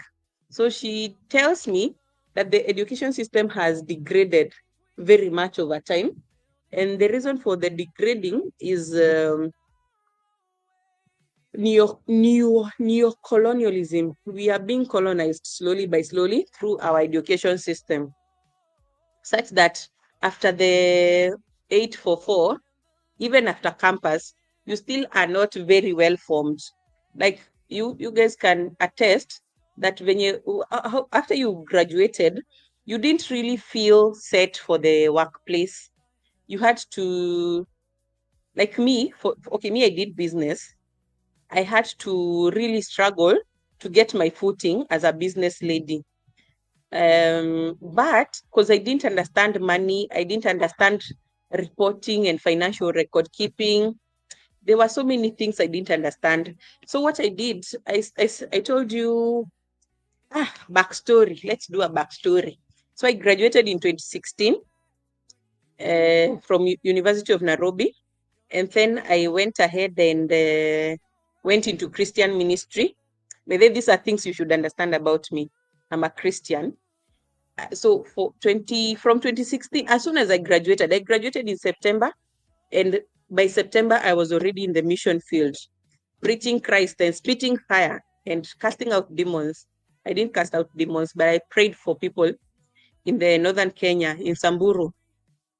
And I stayed there for 1 year. I was like this. I was very mkonda. And wacha niwape story. Wacha nivae earphones. So by the time I was going in the mission field, I had a boyfriend. I wanted to be a pastor, but I never wanted to get married to a pastor. And I'm sorry to him that I didn't say that clearly. And yeah, I never want. I loved bad boys. I just loved bad boys. And actually, the people. Oh my gosh. I should go to a private place. So, people are looking at me now. So I didn't want to get married to a pastor, but this guy saw my potential, and he was trying to convince me that it's a good idea. Let me go off comments because you guys will make me laugh. So I didn't want to get married to a pastor, and I had these friends. I had a best friend, a girl. And then we linked up with one of my childhood friends, a guy. And then this guy came with his best friend. So we were now four friends. And we called ourselves platonic friends. But later on is when we discovered kumbe we were not platonic friends. Kumbe tulikuwa tu tunakatiana polepole, ni venye hatukuwa tunasema na tunaikataa, tunasema no, we are platonic friends, there are no emotions involved, blah blah blah, nyef nyef nyef. So these people, this my best friend, she's called Alice. She's also she was on YouTube a while back. Alice, I've known her since high school. She was my dormitory school prefect. Then we went to the same college, not only university, but the same college, university college, because UON has colleges.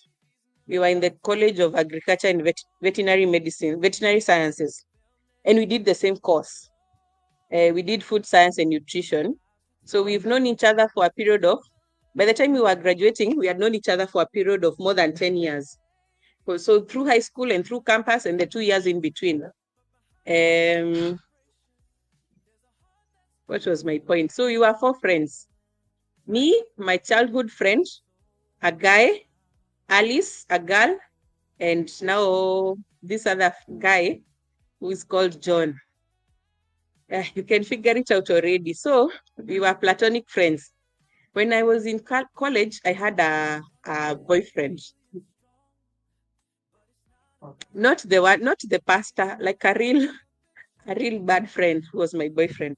Now, then we broke up in that year. Then I think now the pastor guy took advantage of my broken heart, and in the comforting, he started proposing marriage. So by the time I was going to Samburu, I knew for sure I don't want to get married to a pastor. So I went, I go, and so now we have my this group of four people, me and my friends, my boyfriend, and my ex-boyfriend. And now I go to Samburu, and it's like people just forgot about me. They just forgot about me because most people would not understand why is it that I got like a second class upper. I was set to go to the marketplace and to find a job and all that, but I chose to go to northern Kenya where people don't even know where it is. And then now I'm here asking them for financial support instead of going to look for a job. So people forgot about me. Other than my four friends, my three friends, and somehow my boyfriend, my current pastor boyfriend. But he didn't have money. The only person who had money was these two guy friends. And then also my friend, my girlfriend got pregnant and got a baby by the time we were finishing for the year. So this now let's talk about this group of four. So I left my friend in the care of these two gentlemen.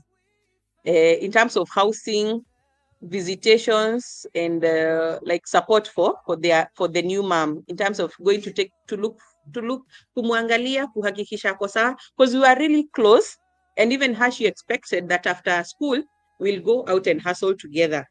But the good thing for her, she had her sister, and she was in a relatively good place in terms of support. So me, I went to Samburu. People forgot about me, including now my ex-boyfriend, who he's like a thorn in the flesh, by the way. That guy always almost ruined my marriage. Now, this is a long story, but bear with me. So I go to Samburu, and one of the only people who would actually check on me, like really check on me, were these three friends, my best friend and these two gentlemen, including sending me money for snacks and stuff like that, because the two guys were working. So that's how our friendship grew somehow further, even with the physical distance. This is emotional. Now, my two friends were not saved. If anything, they would come and pick us from Friday church service, wait for us, wait for the service to end, and then now I'm grown up. I'm not even ashamed. We would go clubbing. And then that was on Friday, and then Sunday I would come back to church. So I was that girl. I was double dealing God. And so was my friend. So we would go, the four of us. But remember, we are claiming we are platonic friends, and it saved us from a lot of things. So I came back in 2017. These three friends who remained in Nairobi, now they have gotten close. They have been accommodating our girlfriends and taking care of the baby. Actually, people thought that now my husband, John, was Alice's baby daddy. It was my best friend's baby daddy, because they were always together and all that. So that was in 2017. So 2017, when I came back, they were so happy I came back. They threw a party for me. This party extended too much in terms of intimacy. Story ni mrefu. So basically, I got pregnant in 2017. When I came back in September, when I came back to the mission field, and God blessed me with a child. So again, I didn't know. I think I get pregnant and I don't know. I discovered I was pregnant towards the end of October 2017. So I rushed everything. I was so shocked. I went to my pastor. I told him I want to get married. By that time, I had already dismissed my pastor boyfriend. When I came back, I told him we were already not aligning on so many things. And then he was not happy about these two guy friends, because they were not saved. So I came back, they threw a bash for me. That bash extended. It ended up with Wanjiko being pregnant. Now, so now I'm pregnant, and I've just come from the mission field. So I called my mom. My mom was following closely and asking me, who are you relating with, and blah, blah, blah. So I called her one day. We were going for a wedding, and I tell her, do you know I broke up with my boyfriend? And then, do you know I have another fiancé? My mom is shocked. She's like, what? How fast? You just came back, blah, blah, blah. Nini, story mingi. So tukachapa story kwa hiyo harusi, and I kind of convinced her that I'm ready for marriage. Remember, I'm like 24, barely 24. I just turned 24 anyway in 2017. And I kind of convinced her that I'm ready for marriage. And she's like, okay, but I want to meet this new person. But the good thing is I kept talking about him over and over, such that she was not so shocked when I said, now I'm ready for marriage. But I didn't tell her that I'm pregnant. So we go ahead with the planning of the things of the wedding from October of 2017 all the way to January of 2018. So in January of 2018, my pastor realizes, kumbe this Chile is pregnant. That's why she's rushing everything. And the church just decides that we cannot support this marriage, this wedding act. Helen, come back on camera. I was enjoying talking to you. Now, the church decides they are not going to support this thing. So that was the first time I got really hurt of being in church. I got really hurt because they dropped everything. And now it's like, by the time they were dropping everything, it was barely 2 weeks to the wedding date. Yes, to the wedding date. So this must have been late January of 2018. But we were strong. Again, the good thing, my husband was working by then. So he footed a big portion of the wedding bill, and his cousins and his family and my family as well. So we got married in 2018, and I delivered my child June of 2018. So now everyone knew this is why this is why Jessica got married. Now I forgot to mention there where after we had already I was so I don't know what I was, but it was not a good thing. So all through up to like the second home visit, I've not told my mom that I'm pregnant. If anything, I told my mom I'm pregnant after the church decided to drop our wedding plans. Can you believe it? I told her I was pregnant in January, a few weeks to my wedding, and she was shook. She was so shook. Uh, I will get off the comments now. I tell her I'm pregnant. The church has dropped the plans, so she's asking, "Why are you changing the destination of the wedding? Where are you going?" So the where we changed to, it's a garden. So initially, I don't even know how the pastor's wife knew where we were changing our venue to. She told my mom, because now I have been in church for so long. These people are the one who sent me to the mission field in Samburu. So they know my mom. They know a lot about me. So when they discover I'm pregnant, they call my mom and they tell her that Wanjiko should not do this marriage, this wedding thing. It's shameful to everyone because she's being unyoked to an unequal partner, blah blah blah. Story mingi. They kind of just really disturbed my mom's heart, and my mom at that point had decided she wouldn't come to my wedding. But by God's grace,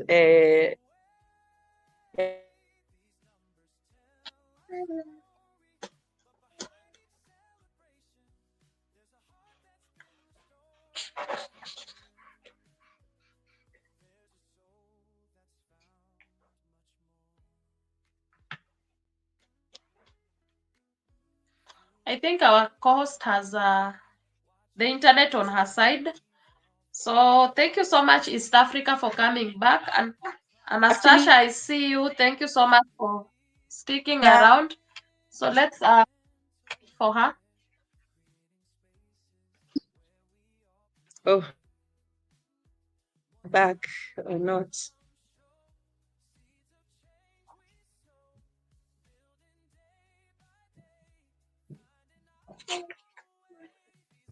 You still hanging? Can't hear you. Helen, bring the co-host back. Let's wait and see her internet. Let's wait and see. Thank you, East Africa. Thank you so much. I've seen Mary's question. When the co-host will be back, she will answer. Natasha, thank you.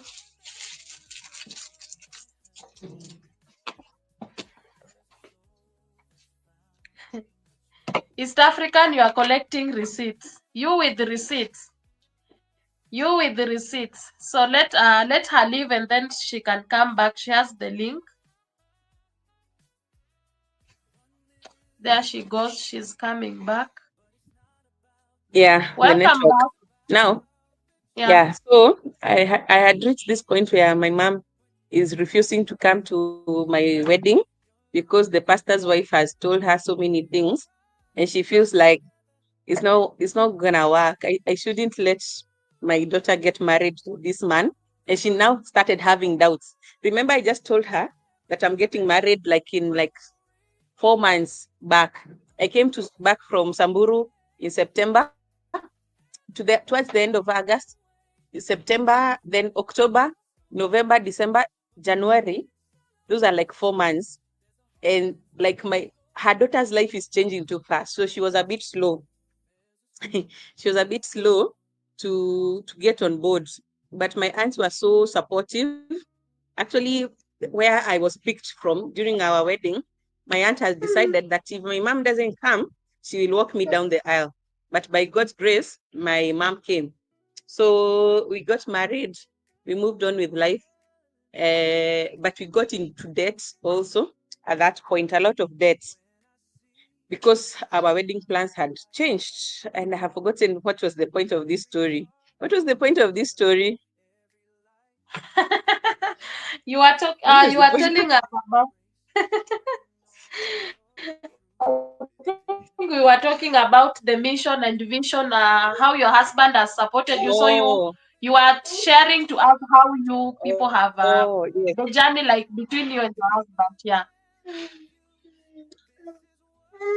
Oh, yeah. So that's how our journey started. It was not on a solid ground at all. It was not on a solid ground. Yeah. But the good thing, Yeah.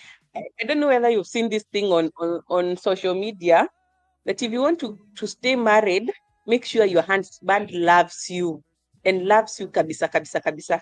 So if there's something I'm so assured about, is that my husband loves me a lot. And he loved me even before I got pregnant. That is something he always tells me.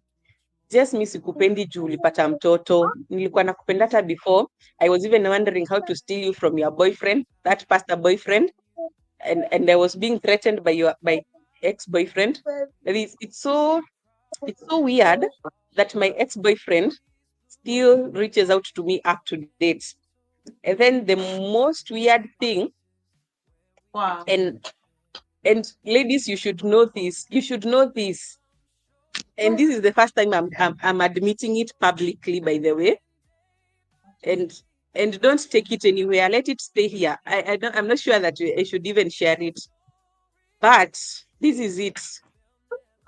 Let me just say it okay. My husband and my ex look so much alike. Full stop. Yeah, so he's Imekutoka.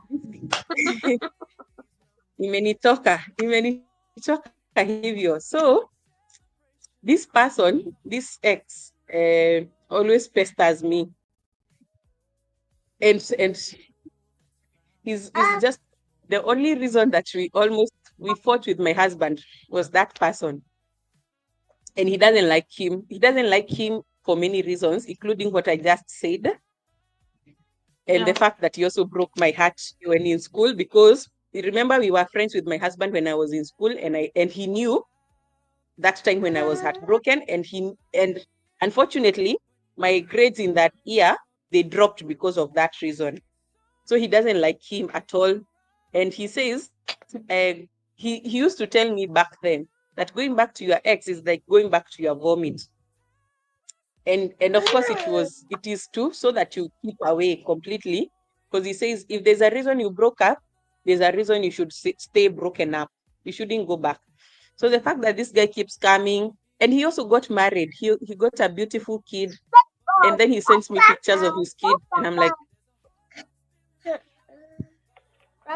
why? And then he sends me his graduation photo now that he's a doctor, and I'm like, why? And then he uses the business account to send me a photo. And I'm like, dude, this channel is monitored by all the co-directors. Please stop. And then he laughs. He's a prayer point. He's a prayer point, and pray for me, because I need to protect my marriage by fire and by force. So other than that, we have never had like a big dispute. I was saying we are 7 years married now. We celebrated our 7th year this February. And I told God, 7 is the year of completion and new beginnings. So new beginnings in terms of Yeah. love, new beginnings in terms of finances. And as you can see, this is already a new beginning. We moved from the busy life in Nairobi and we came to the ocean. So that was a physical new beginning. Now, now in terms of finances, that's where I'm trusting God completely, because I need his help. I struggle. I feel pain. Actually, like this week, I was so pained and so hurt that I have worked for 3 weeks, sleeping late, waking up early, and I've barely made 50,000. And I told my husband, and then he told me something that was very important. He told me, if you didn't do all that, you wouldn't have made the 50,000. You would still be at zero. So it's a journey. So you made less than 50K this month. Next, you might make more than 50,000. Then the next one, you'll make 100,000. Then the next one, you'll go increasing as you increase your value. But crying because you made less than 50 has no point. It has no point to making me who I want to be. Yeah, very long story. Wacha nipunge maji, nipunge nini, Yeah. punge hewa. That was an interesting share, but and also by there sometimes it's also good to talk out. You know, you talk out, like just like you have said. Here in Kenya we say, I know Title Pro is here listening. Here in Kenya, Title Pro, we always say, wacha niseme initoke. That means that let me talk so that I get relieved. It is out of my heart. And most of the time, these things that we are saying so that it comes out of our heart, they are secrets that you wouldn't want, or something heavy that you feel in your heart, and you just want it. Okay, let me release it. You know. So we always say here that let me talk. Wacha niongee initoke. So at least sometimes letting it out is a journey to letting it go, you know. So because some of the things really choke us a lot in our hearts, and we find it so difficult to share them out there. But if you get at a point where you have to let it go, always speak it out. And that is why we were saying earlier on, crying is part of healing, shouting out is part of healing. So if you find yourself in a space where ongea ikutoke, you let it out, and then yes, the babies are now awake and they are all over me. So sometimes you just need to talk it out so that you get it gets you out of your heart, and that is the way to go. So thank you so much, Malkia, for sharing. Once again, I'll just give you maybe a few minutes. You talk about something that you want to share with us, Okay. Yeah, so I don't know what happened. You tell me if you're still hearing me. Helen seems to have hanged. Now, it's good I've talked, I've shared. Probably, I hope it has helped someone out there.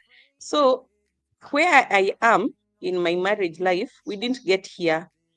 Yeah. But let me go through the comment section. We didn't get here from day one. It has been a journey. I think life has its ups and downs. And where I am right now, I just came from a valley. Now I'm climbing up back to my mountain top. And I know earlier on you guys were saying, hey, I want a husband like Jessica's. But it's a story that is deep. And the good thing is that he has stood by me, and I have never been disrespectful. He has never been disrespectful to me in terms of when I'm down or when I'm even being pursued by my ex. Is because he knew that time, by the way, that time in 2021, he knew about that story of my ex pursuing me, calling at night, texting a lot. Of course, I entertained him as well because I would text back. If I had not been texting back, he wouldn't have been texting me. It's been a journey. Don't admire someone else's journey without knowing the nitty-gritties. And that's why I just shared that story of my marriage and my even before graduating and all that, and how I took 1 year to do ministry. I came back, I got pregnant. I didn't even know I was pregnant. I got married. My mom was shocked. So 2018, I got married and gave birth. I took time off. I started my life in 2019. So 2019 is when I did my internships the whole year. Then by the end of 2019, I started my entrepreneurship journey. I took a paid training program for 6 months. which ended, it took longer because of COVID. So we finished around August of 2020. So all through I was consulting a little bit here and there. Then August of 2020 now, I began consulting full time. Then in 2020, all this time I'm homeschooling. All this time I'm trying to homeschool as much as possible. The program was a mix of physical and online, especially with COVID now, most of the sessions were online. But it's these programs where you join, you build your business, then at the end of the program, you pitch your business idea and you can get funding. So what happened? I was really expecting to get funded, but it didn't work out. So that also set me back a lot because I was kind of planning without my husband's finances in mind. So when I didn't get funded in 2020, it didn't launch my business the way I wanted, but we still continued and the journey, and 2021 was really good. Even 2020 was really good because now people were becoming a lot more conscious about diet and healthy living, especially that COVID period. So 2020 and 2021 were good. Then 2021 is towards the end of the year, I think from August or June is when I got that partnership. That the company is called Bright Diamond Alliance. It's not a bad company. It's just that it was not working for me. They sell supplements, very good supplements, liquid supplements. But then if you need supplements, you need a recommendation for what supplements you need, you can talk to me. They are US based. They have offices, headquarters in Kisumu. So, and then it was a very good life. I would be flown to Kisumu by plane, brought back sometimes by plane, sometimes by bus. So it's not like they walikuwa wananinyanyasa. It's not like I was suffering through that job. It was just okay. It's just that it was not working very well for for that stage of life. And I don't really regret walking out on that company. I don't at all regret it. I wouldn't go back and seek to partner with them again because I kind of don't think we align anymore right now. Like the values, right now I don't want to deal with supplements, like selling. I don't want to associate Malkia with supplements. We are all about organic living. So my journey has been beautiful. I've never shared this much, by the way, Helen. I've never shared this much about my journey, especially about my marriage and my mom.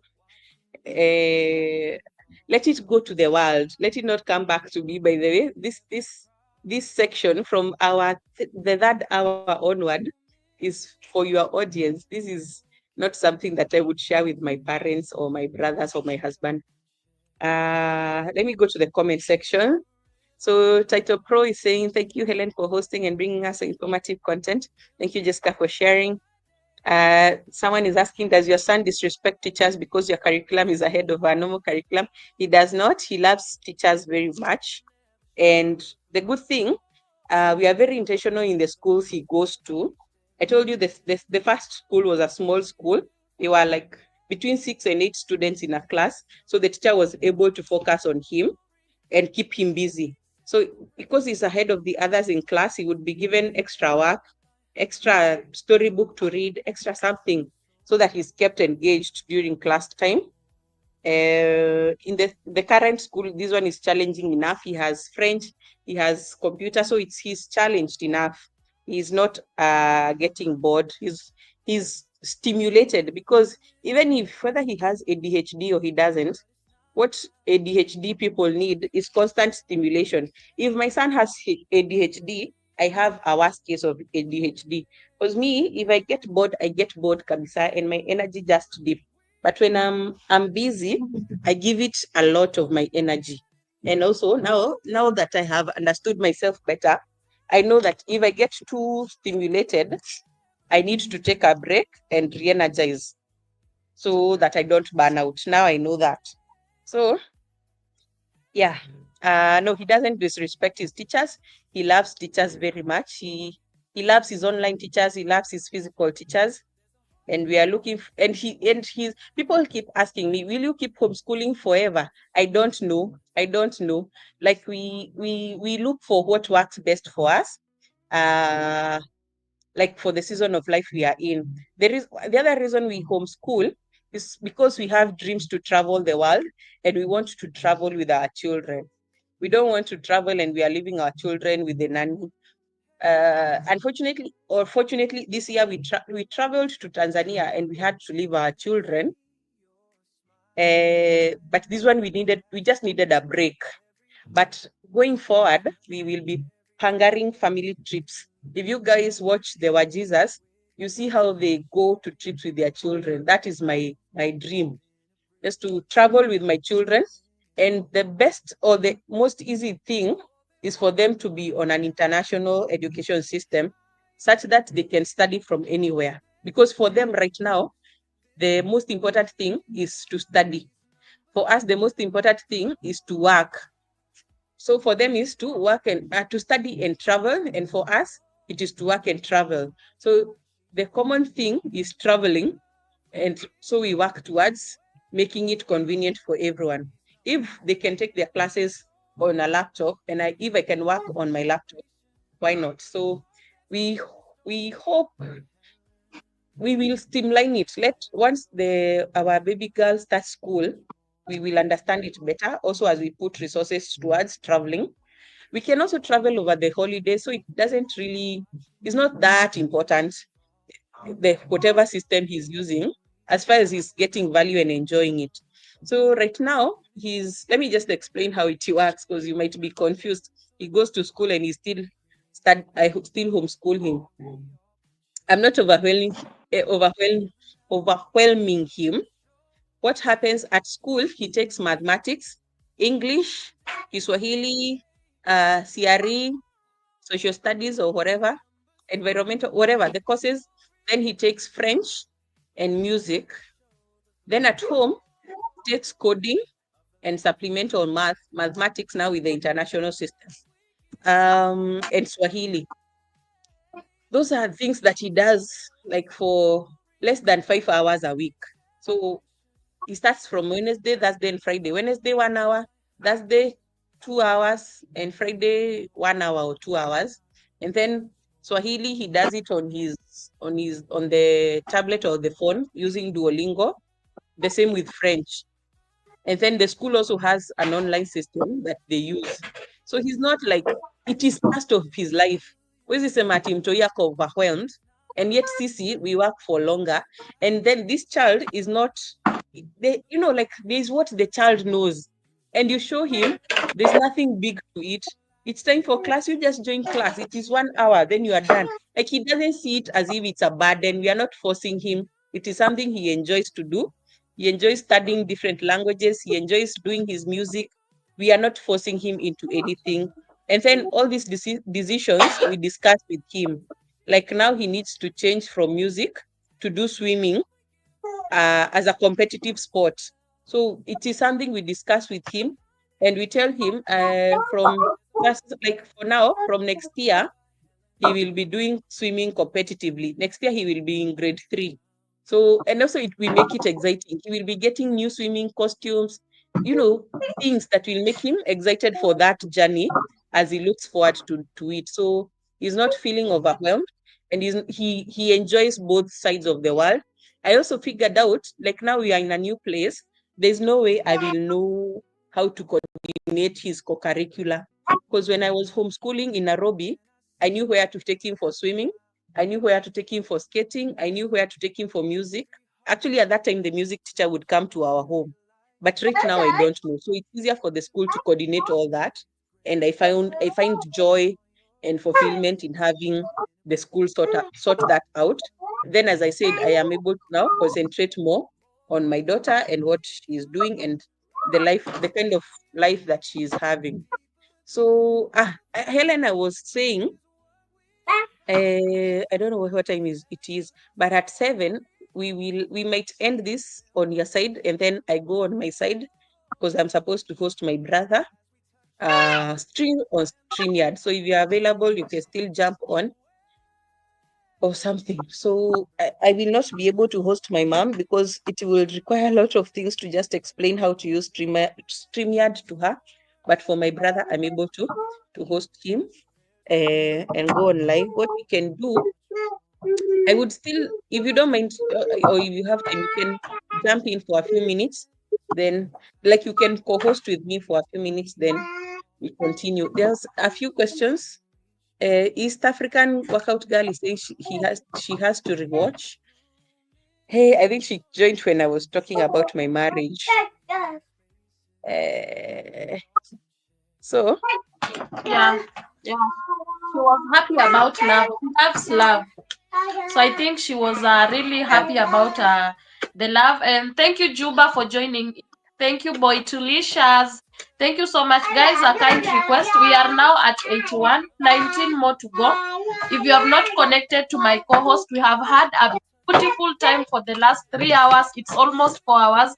I wasn't expecting this at all, at all, at all. But you get to a point where the conversation is just flowing, and you just want to stay there and just listen to each other. And that is exactly what has been going on here.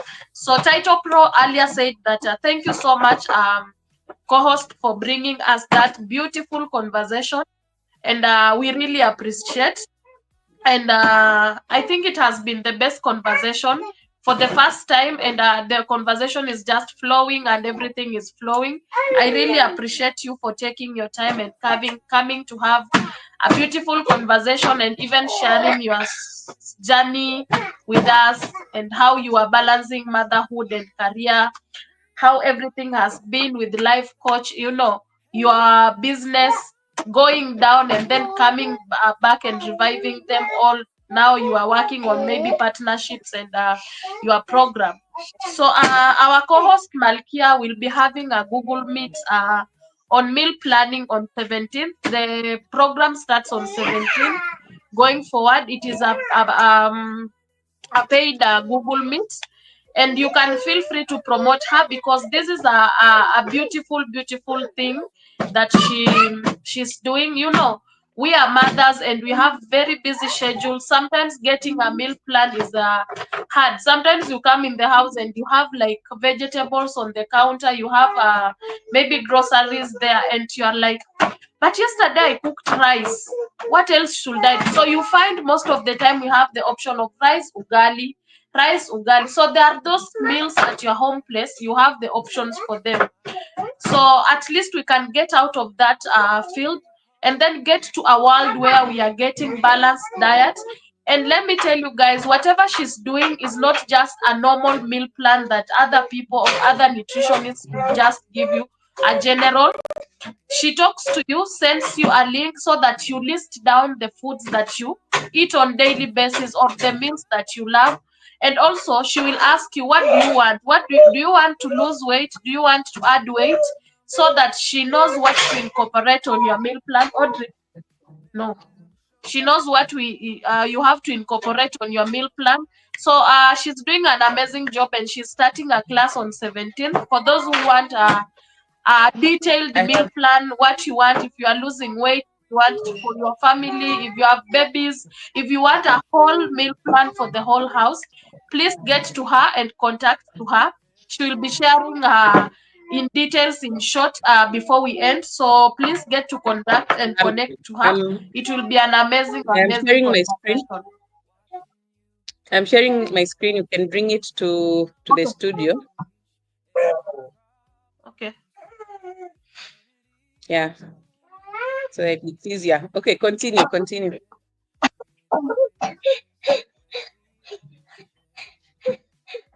So Yeah, so I was just briefing you on them. So just a polite reminder, let's connect to her, and also you can promote her. She will send, you can just contact her. She's sharing the contact. She's on Facebook, on Instagram, TikTok, here on YouTube. And the classes she's saying she's doing a 3-week class. So it will commence on 17th May. That is next week, Saturday, a time like the time we started our live stream. So it is a Google Meet a type of conversation. If you pay, she will send the link and everything, and then you can just get to understand your meal plan, your meal schedules. If you're working on losing weight, if you're working on adding weight, if you're working on maybe just a balanced diet for you and your family. Yeah, so it will be an amazing, amazing journey if you all come in and support her. and feel free to connect to her channel. So I will let her talk to her as she summarizes everything, talk to us about the program, and then we can call it a beautiful day. Right. So, as she said, the meal planning masterclass will be next weekend on the 17th. On the 17th of May 2025, and I'm looking forward to having all of you there. So, welcome. Right now, let me stop sharing this. But basically, let me put this slide up. But, where is it? Where is it? Where is it? So,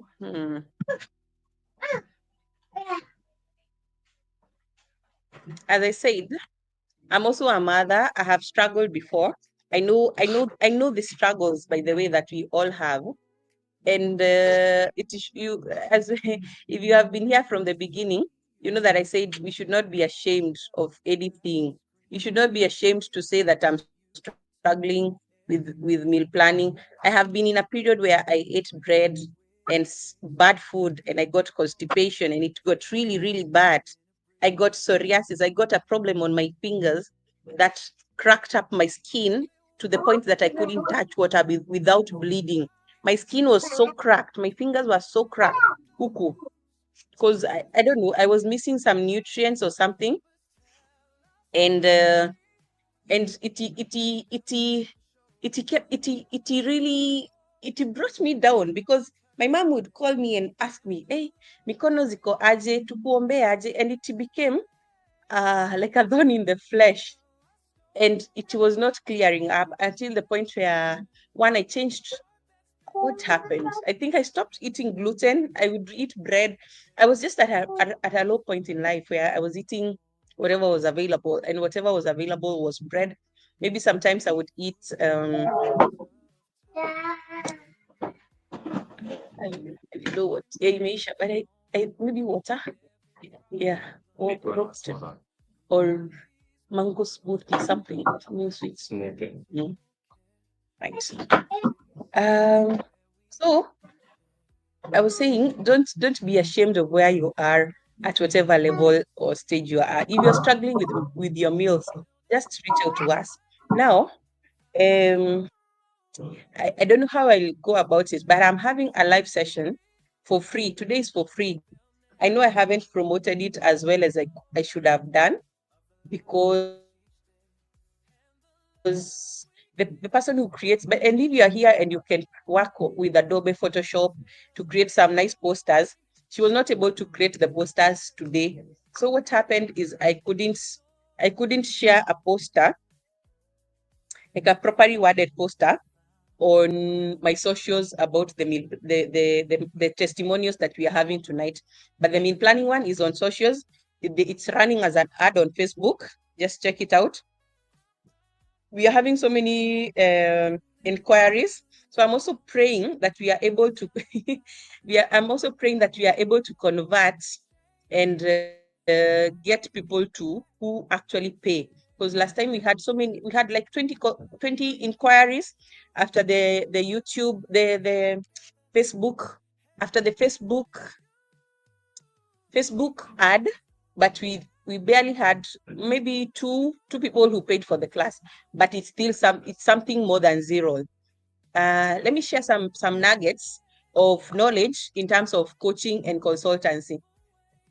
All right, so I mentioned Susie, I mentioned Murugi, and what is common about these people? There's there are nutritionists who are doing so good out here. Who knows what is common about them? If you know, put it in the comments. Let me give you 1 minute. Think of Murugi Muni. Think of Susie Homestead. Think of Nutrition by Denya. Think of someone you admire, Sentonomy. Think of these people. There's even this lady who is doing, what is her name? She's doing very good business in terms, Angie someone, in terms of skincare. These people, I don't know if anyone has put it in the comments, what do you think is common about them? JD, Helen, what do you think is common about these people I've mentioned? Susie Homestead, Murugi, um, Benya, there's Centonomy. What is common about these people? Who knows what is common about them? Akinakabi or Jesus? What is common about these people?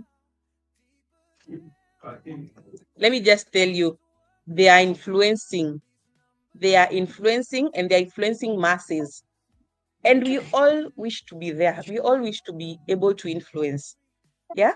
We want to have an impact on our generation and even the next generation. So one of the best way to influence and to keep yourself influencing is to get paid. So if you are paid to influence, like Helen, I know you are expecting a check from us because you are influencing on our behalf. So if you are paid to influence, you get motivated. And that's where coaching came from. If I'm paid to coach, yeah, if I'm paid to coach, it will keep me going.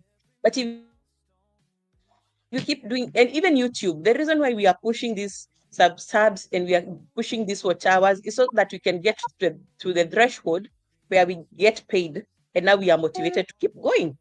And if there's anything mothers we want is to make money where we are at. And I think most of us can coach on one aspect of life or the other. Just think about, what do you do so easily? What do you often talk to your friends about? So for me, I found I can write a meal plan very easily and in a very short period of time. I can talk to someone and just figure out what you need to adjust in your diet, in your lifestyle, in your attitudes, in your habits, and it works because I have done it before with other people and it has worked.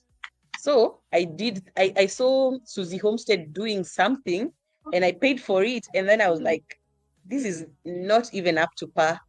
I was like, this is not, I can do better than this.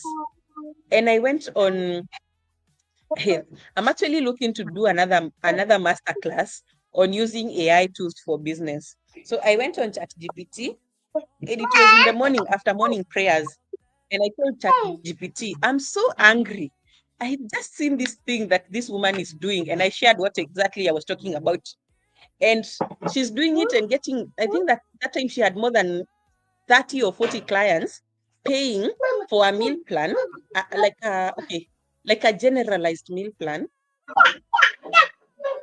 Can you believe this? She's being paid, people are paying her for a generalized meal plan, but what they're paying for is not really the meal plan, but the value she delivers to show you how to make motherhood magical, to make it easy for you as a mother. So I looked at it, I paid for it, and okay, I paid for the session where she was where she was doing what? Where she was coming to she was doing she was giving the meal plan and a YouTube masterclass. So that's the one I paid for. And I looked at the content she gave and I was like, I can do this. If anything, I can do better. And so I created the master class and I ran it on the 25th of April and I got 14 paying. Okay, I got 14 clients, but that was my two brothers. No, my one brother, my husband, I think that's actually the only people who didn't pay. Maybe the only people who didn't pay were like 4 people. So 10 people paid for the masterclass. And I made like what? 9,000 there. And after that was like, that was 25th. I was like, okay, so I got 10 clients. Now we are doing the second edition of the masterclass, and I'm targeting to get 50 clients who pay for the masterclass, and that will be 50 more than zero. And I continue and I target 100, and 100 will be 100 more than zero. So it doesn't matter where I started. I started with 10 paying clients. I didn't start with an egg and a Sijuya warmer. I started with 10 paying clients. But before I started with the 10 paying clients, I put a lot of effort in creating the content. So you have to add to have you have to deliver value to your people before you sell a masterclass. And right now it's kind of relatively easy to use AI tools to help you with It's somehow easy, relatively easy to use AI tools to help you to jumpstart your journey. Because I can say for me, it was a jump. I was jump started, and this is how we are now running the second edition of the masterclass, and we will keep continuing. I said this is the last time we'll do meal planning. This is the second time, and the last time we'll do meal planning. Maybe the next session we'll do for meal planning will be, if it's demanded by our clients that we do another session, we'll do it maybe from September, because for right now we are lined up. We'll do this for three weeks. So all of May, April and May has been on meal planning. June and July will be on gut health. Then we'll go to hormonal balance and herbal hormonal teas and all that.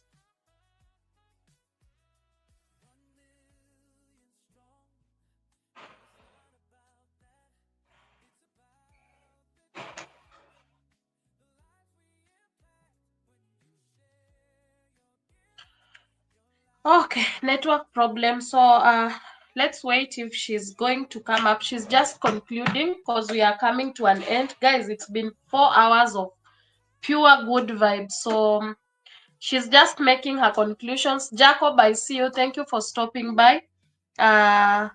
East Africa, keep quiet.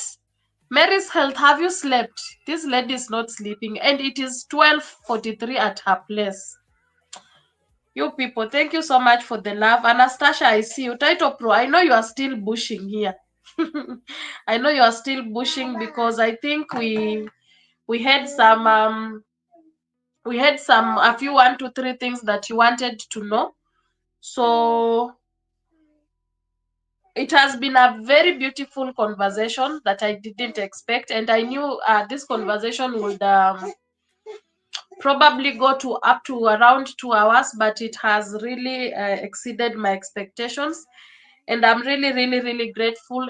Thank you so much, guys, for always stepping in and coming in to support me. Thank you for making the conversation a very beautiful conversation, whereby it's like a conversation we are sharing out our views, opinions, and ideas that we have.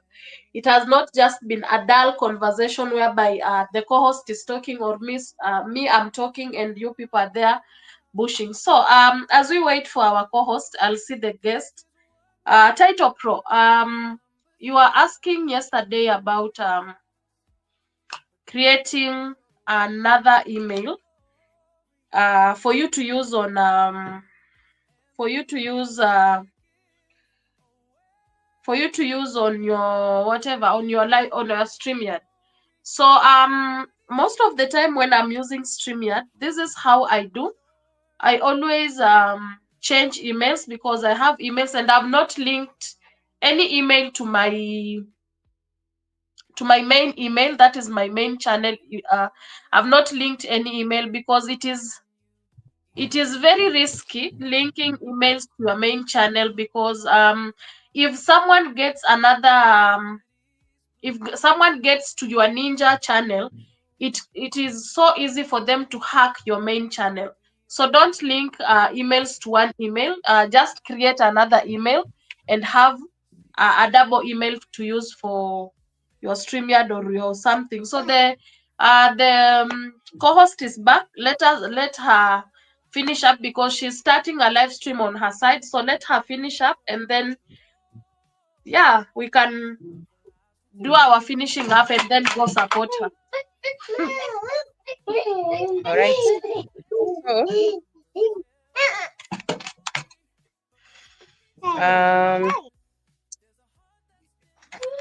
yeah, so I think that's how this meal planning and master classes thing is coming. If you are there and you're kind of feeling, I have some content, I have gone to school, I have studied, I have practiced for a little bit, but now I'm home with the kids, there's a lot you can do. There's a lot you can do. And like from writing blogs, writing a book. I have a friend who, my mentor from the Christian ministry, and she wrote a book. She's selling it at 1,200, and she has had many people buying it. So she's making some income from it, and you don't become as dependent on your husband, as you kind of get some sort of freedom. this month we are exploring the topic of freedom. So you kind of get some sort of freedom when you look into making some money, some streams, some money for yourself and saving for yourself. This conversation can go on and on and on, and it will, but not on this platform because there are so many things to talk about, finances. Actually, what we'll do, if it's possible, we just jump to my channel, and then I will screen share once I join. I will share once I join the whatever. No, I don't think we'll do YouTube. We'll just use the Google link. I have shared it here. I'm not sure how I can. I'm not sure how else I can share it, or if you are.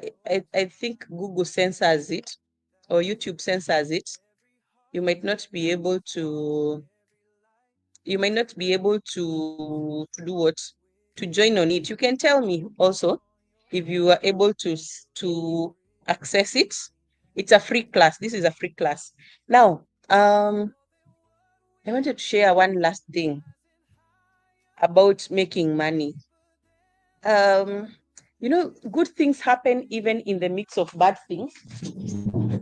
I said last year was not a good year for me, but do you know, I was in this chama where I was able to save and I put my coins together, even when we were broke. And I knew for sure, my husband has no money. I did not touch my savings. If anything, I didn't even tell him. And then towards now this year, I was able to buy myself some small piece of land somewhere. And it gives you some good vibes.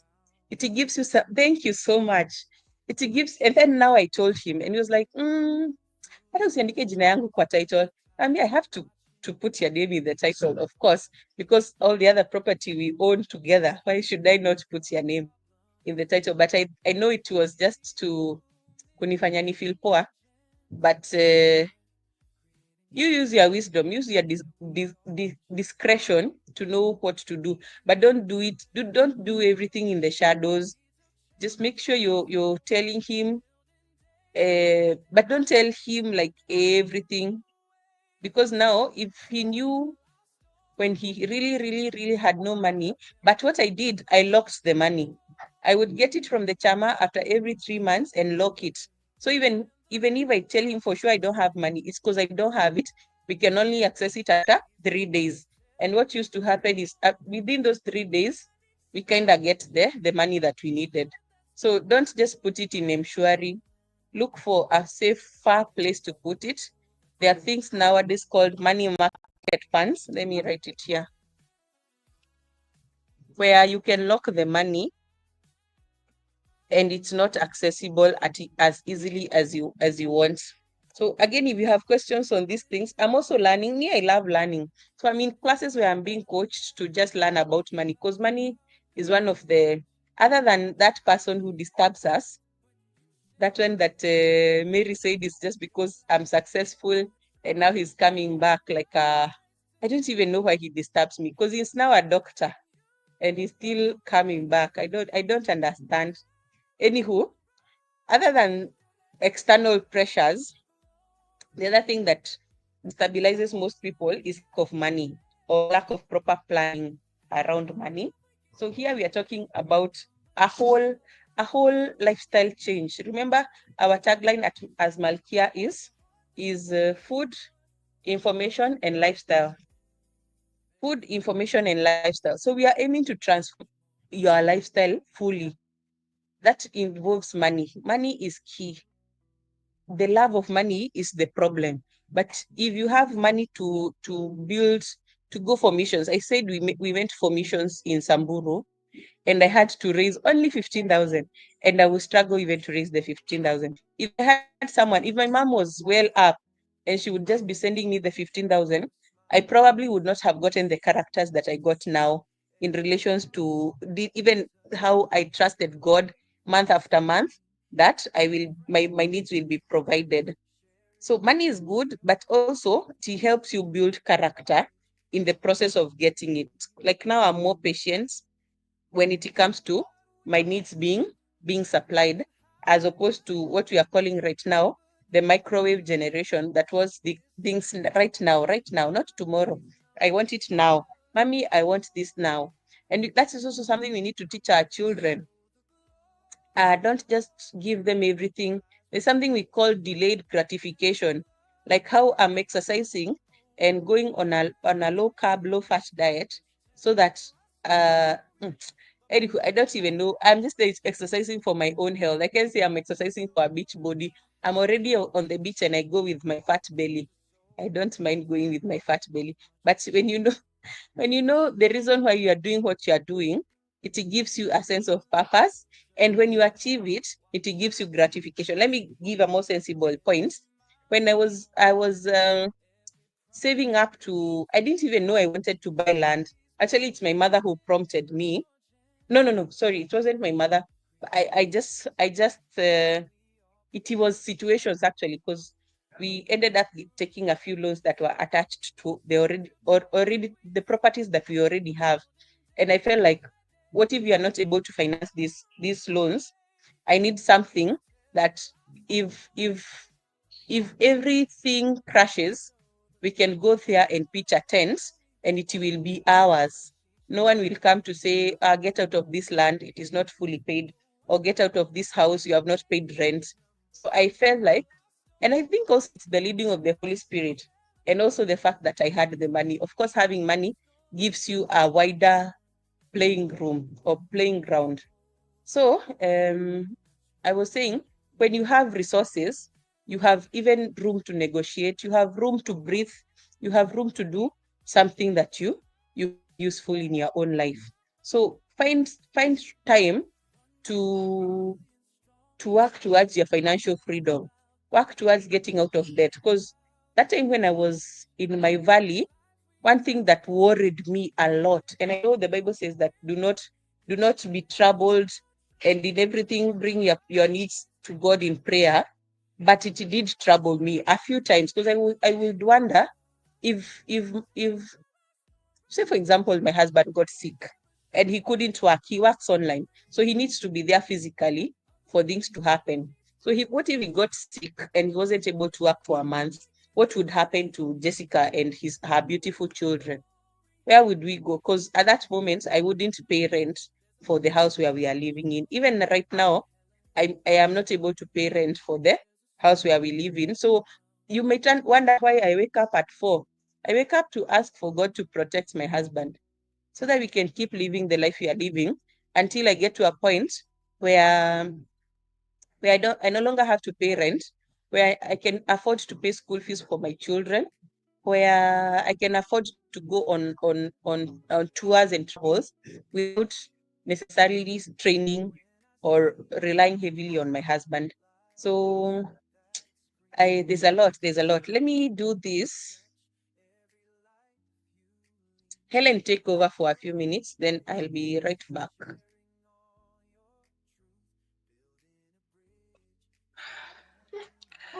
Yes, guys, we keep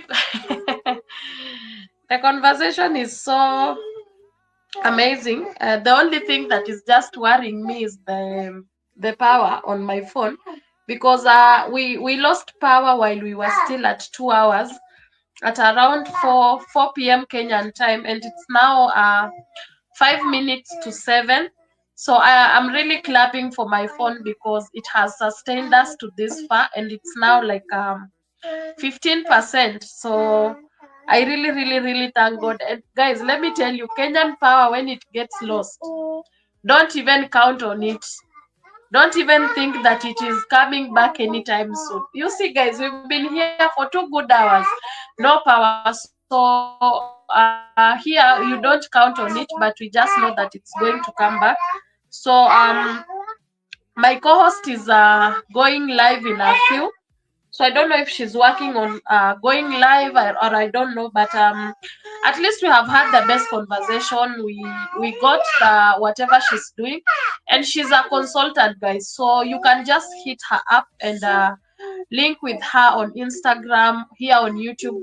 She's really trying to do live streamings on daily basis, talking about meal planning, nutrition, life coaching. She's also working out on her body. You know, women, when we get the babies, the bodies tend to change a lot, so you have to really work on your body and just have the self-care in you. So she's hey, hey, hey, she shares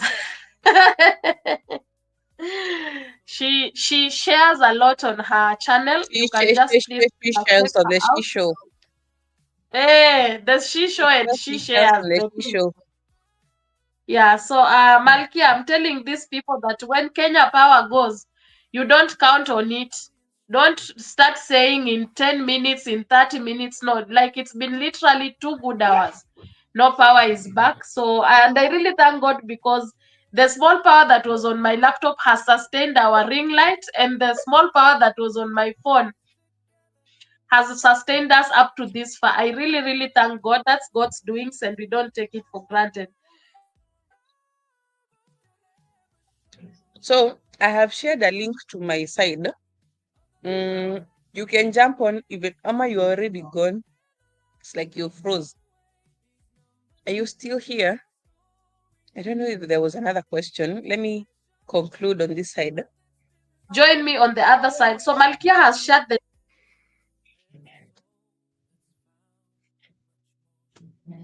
Okay. Let me copy the link. Not even copying. Let me try and see if you are readable.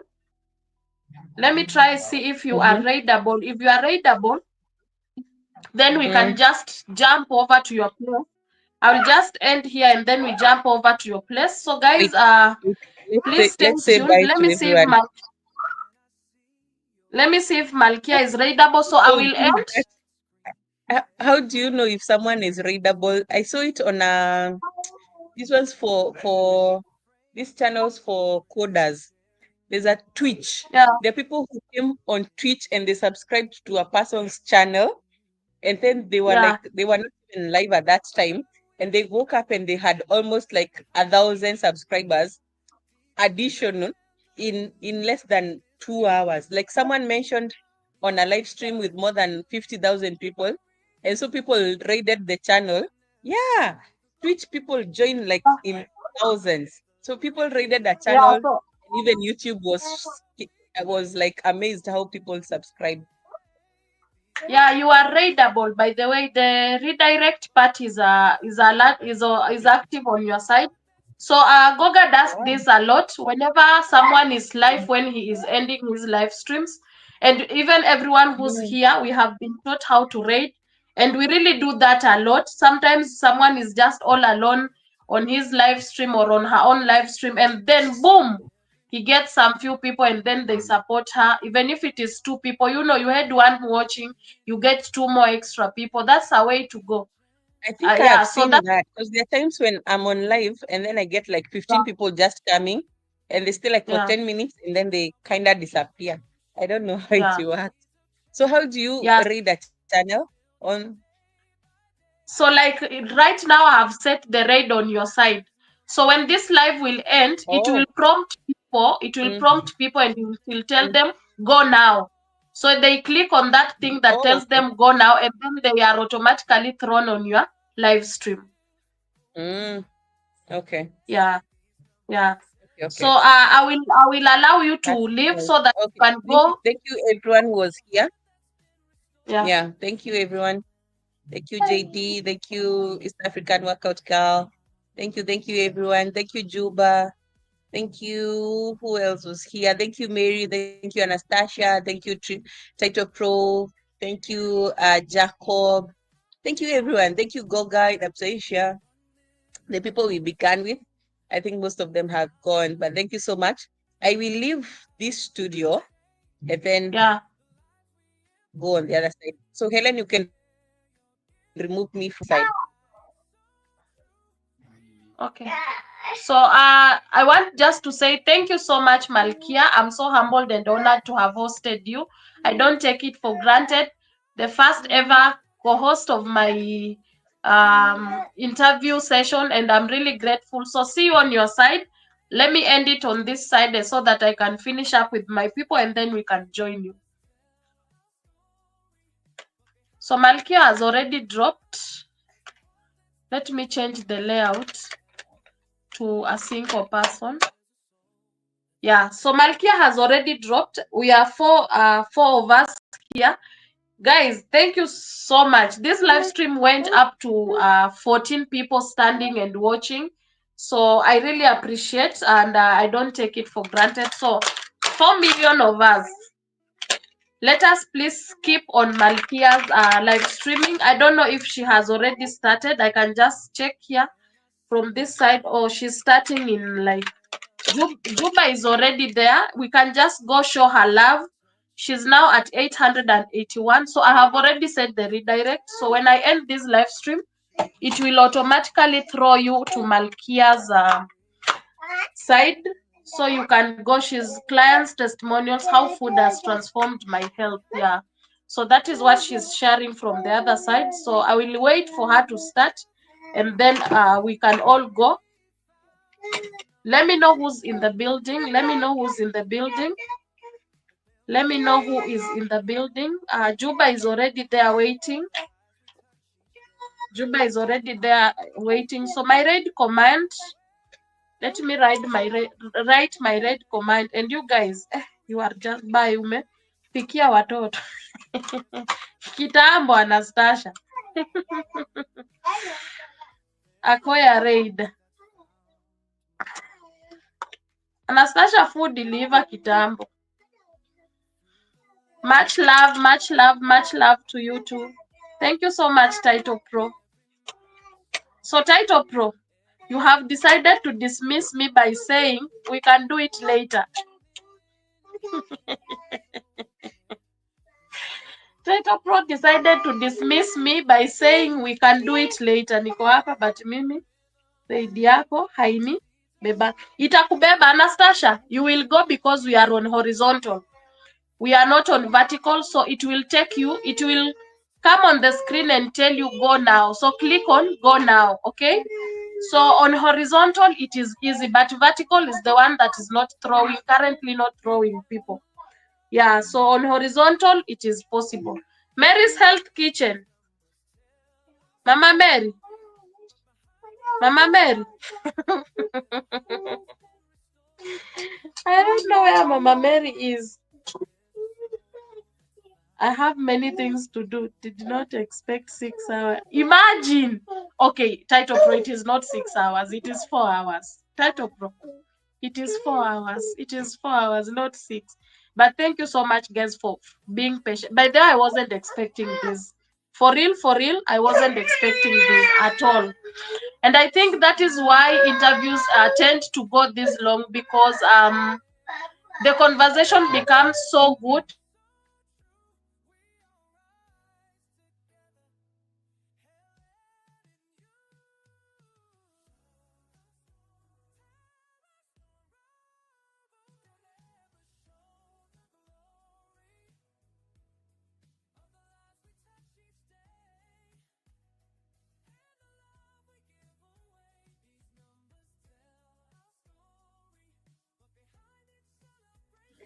You guys, I need now to end because I think the babies are now hungry. That's why they keep crying and crying. Yeah, so Malkia is now live. I can feel free to drop and just so Anastasia, so sorry for throwing you in the air. Title Pro, so sorry for taking a lot of your time. I know you are a busy man.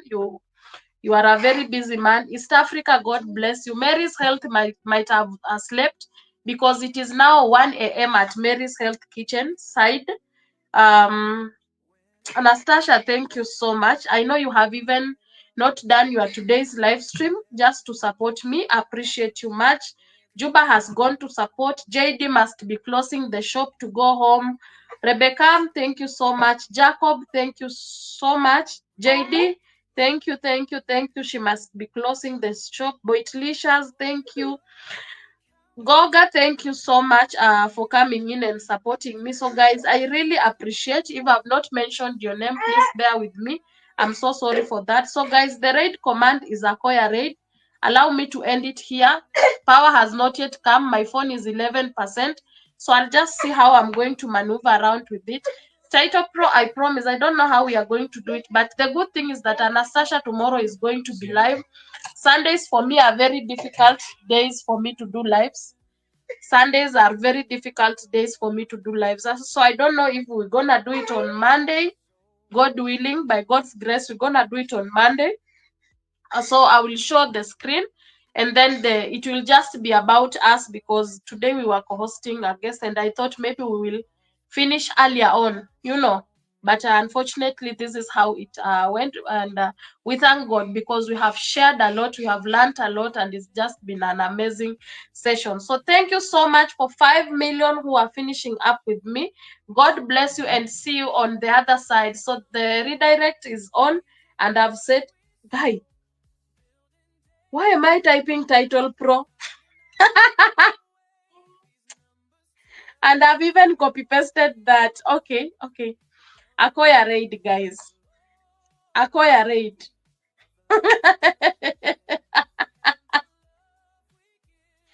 Where? Okay.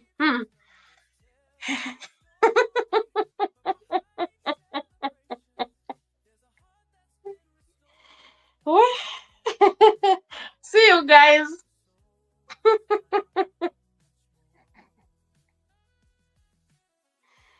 Where? Okay. See you guys. Let me end. Where's my end button?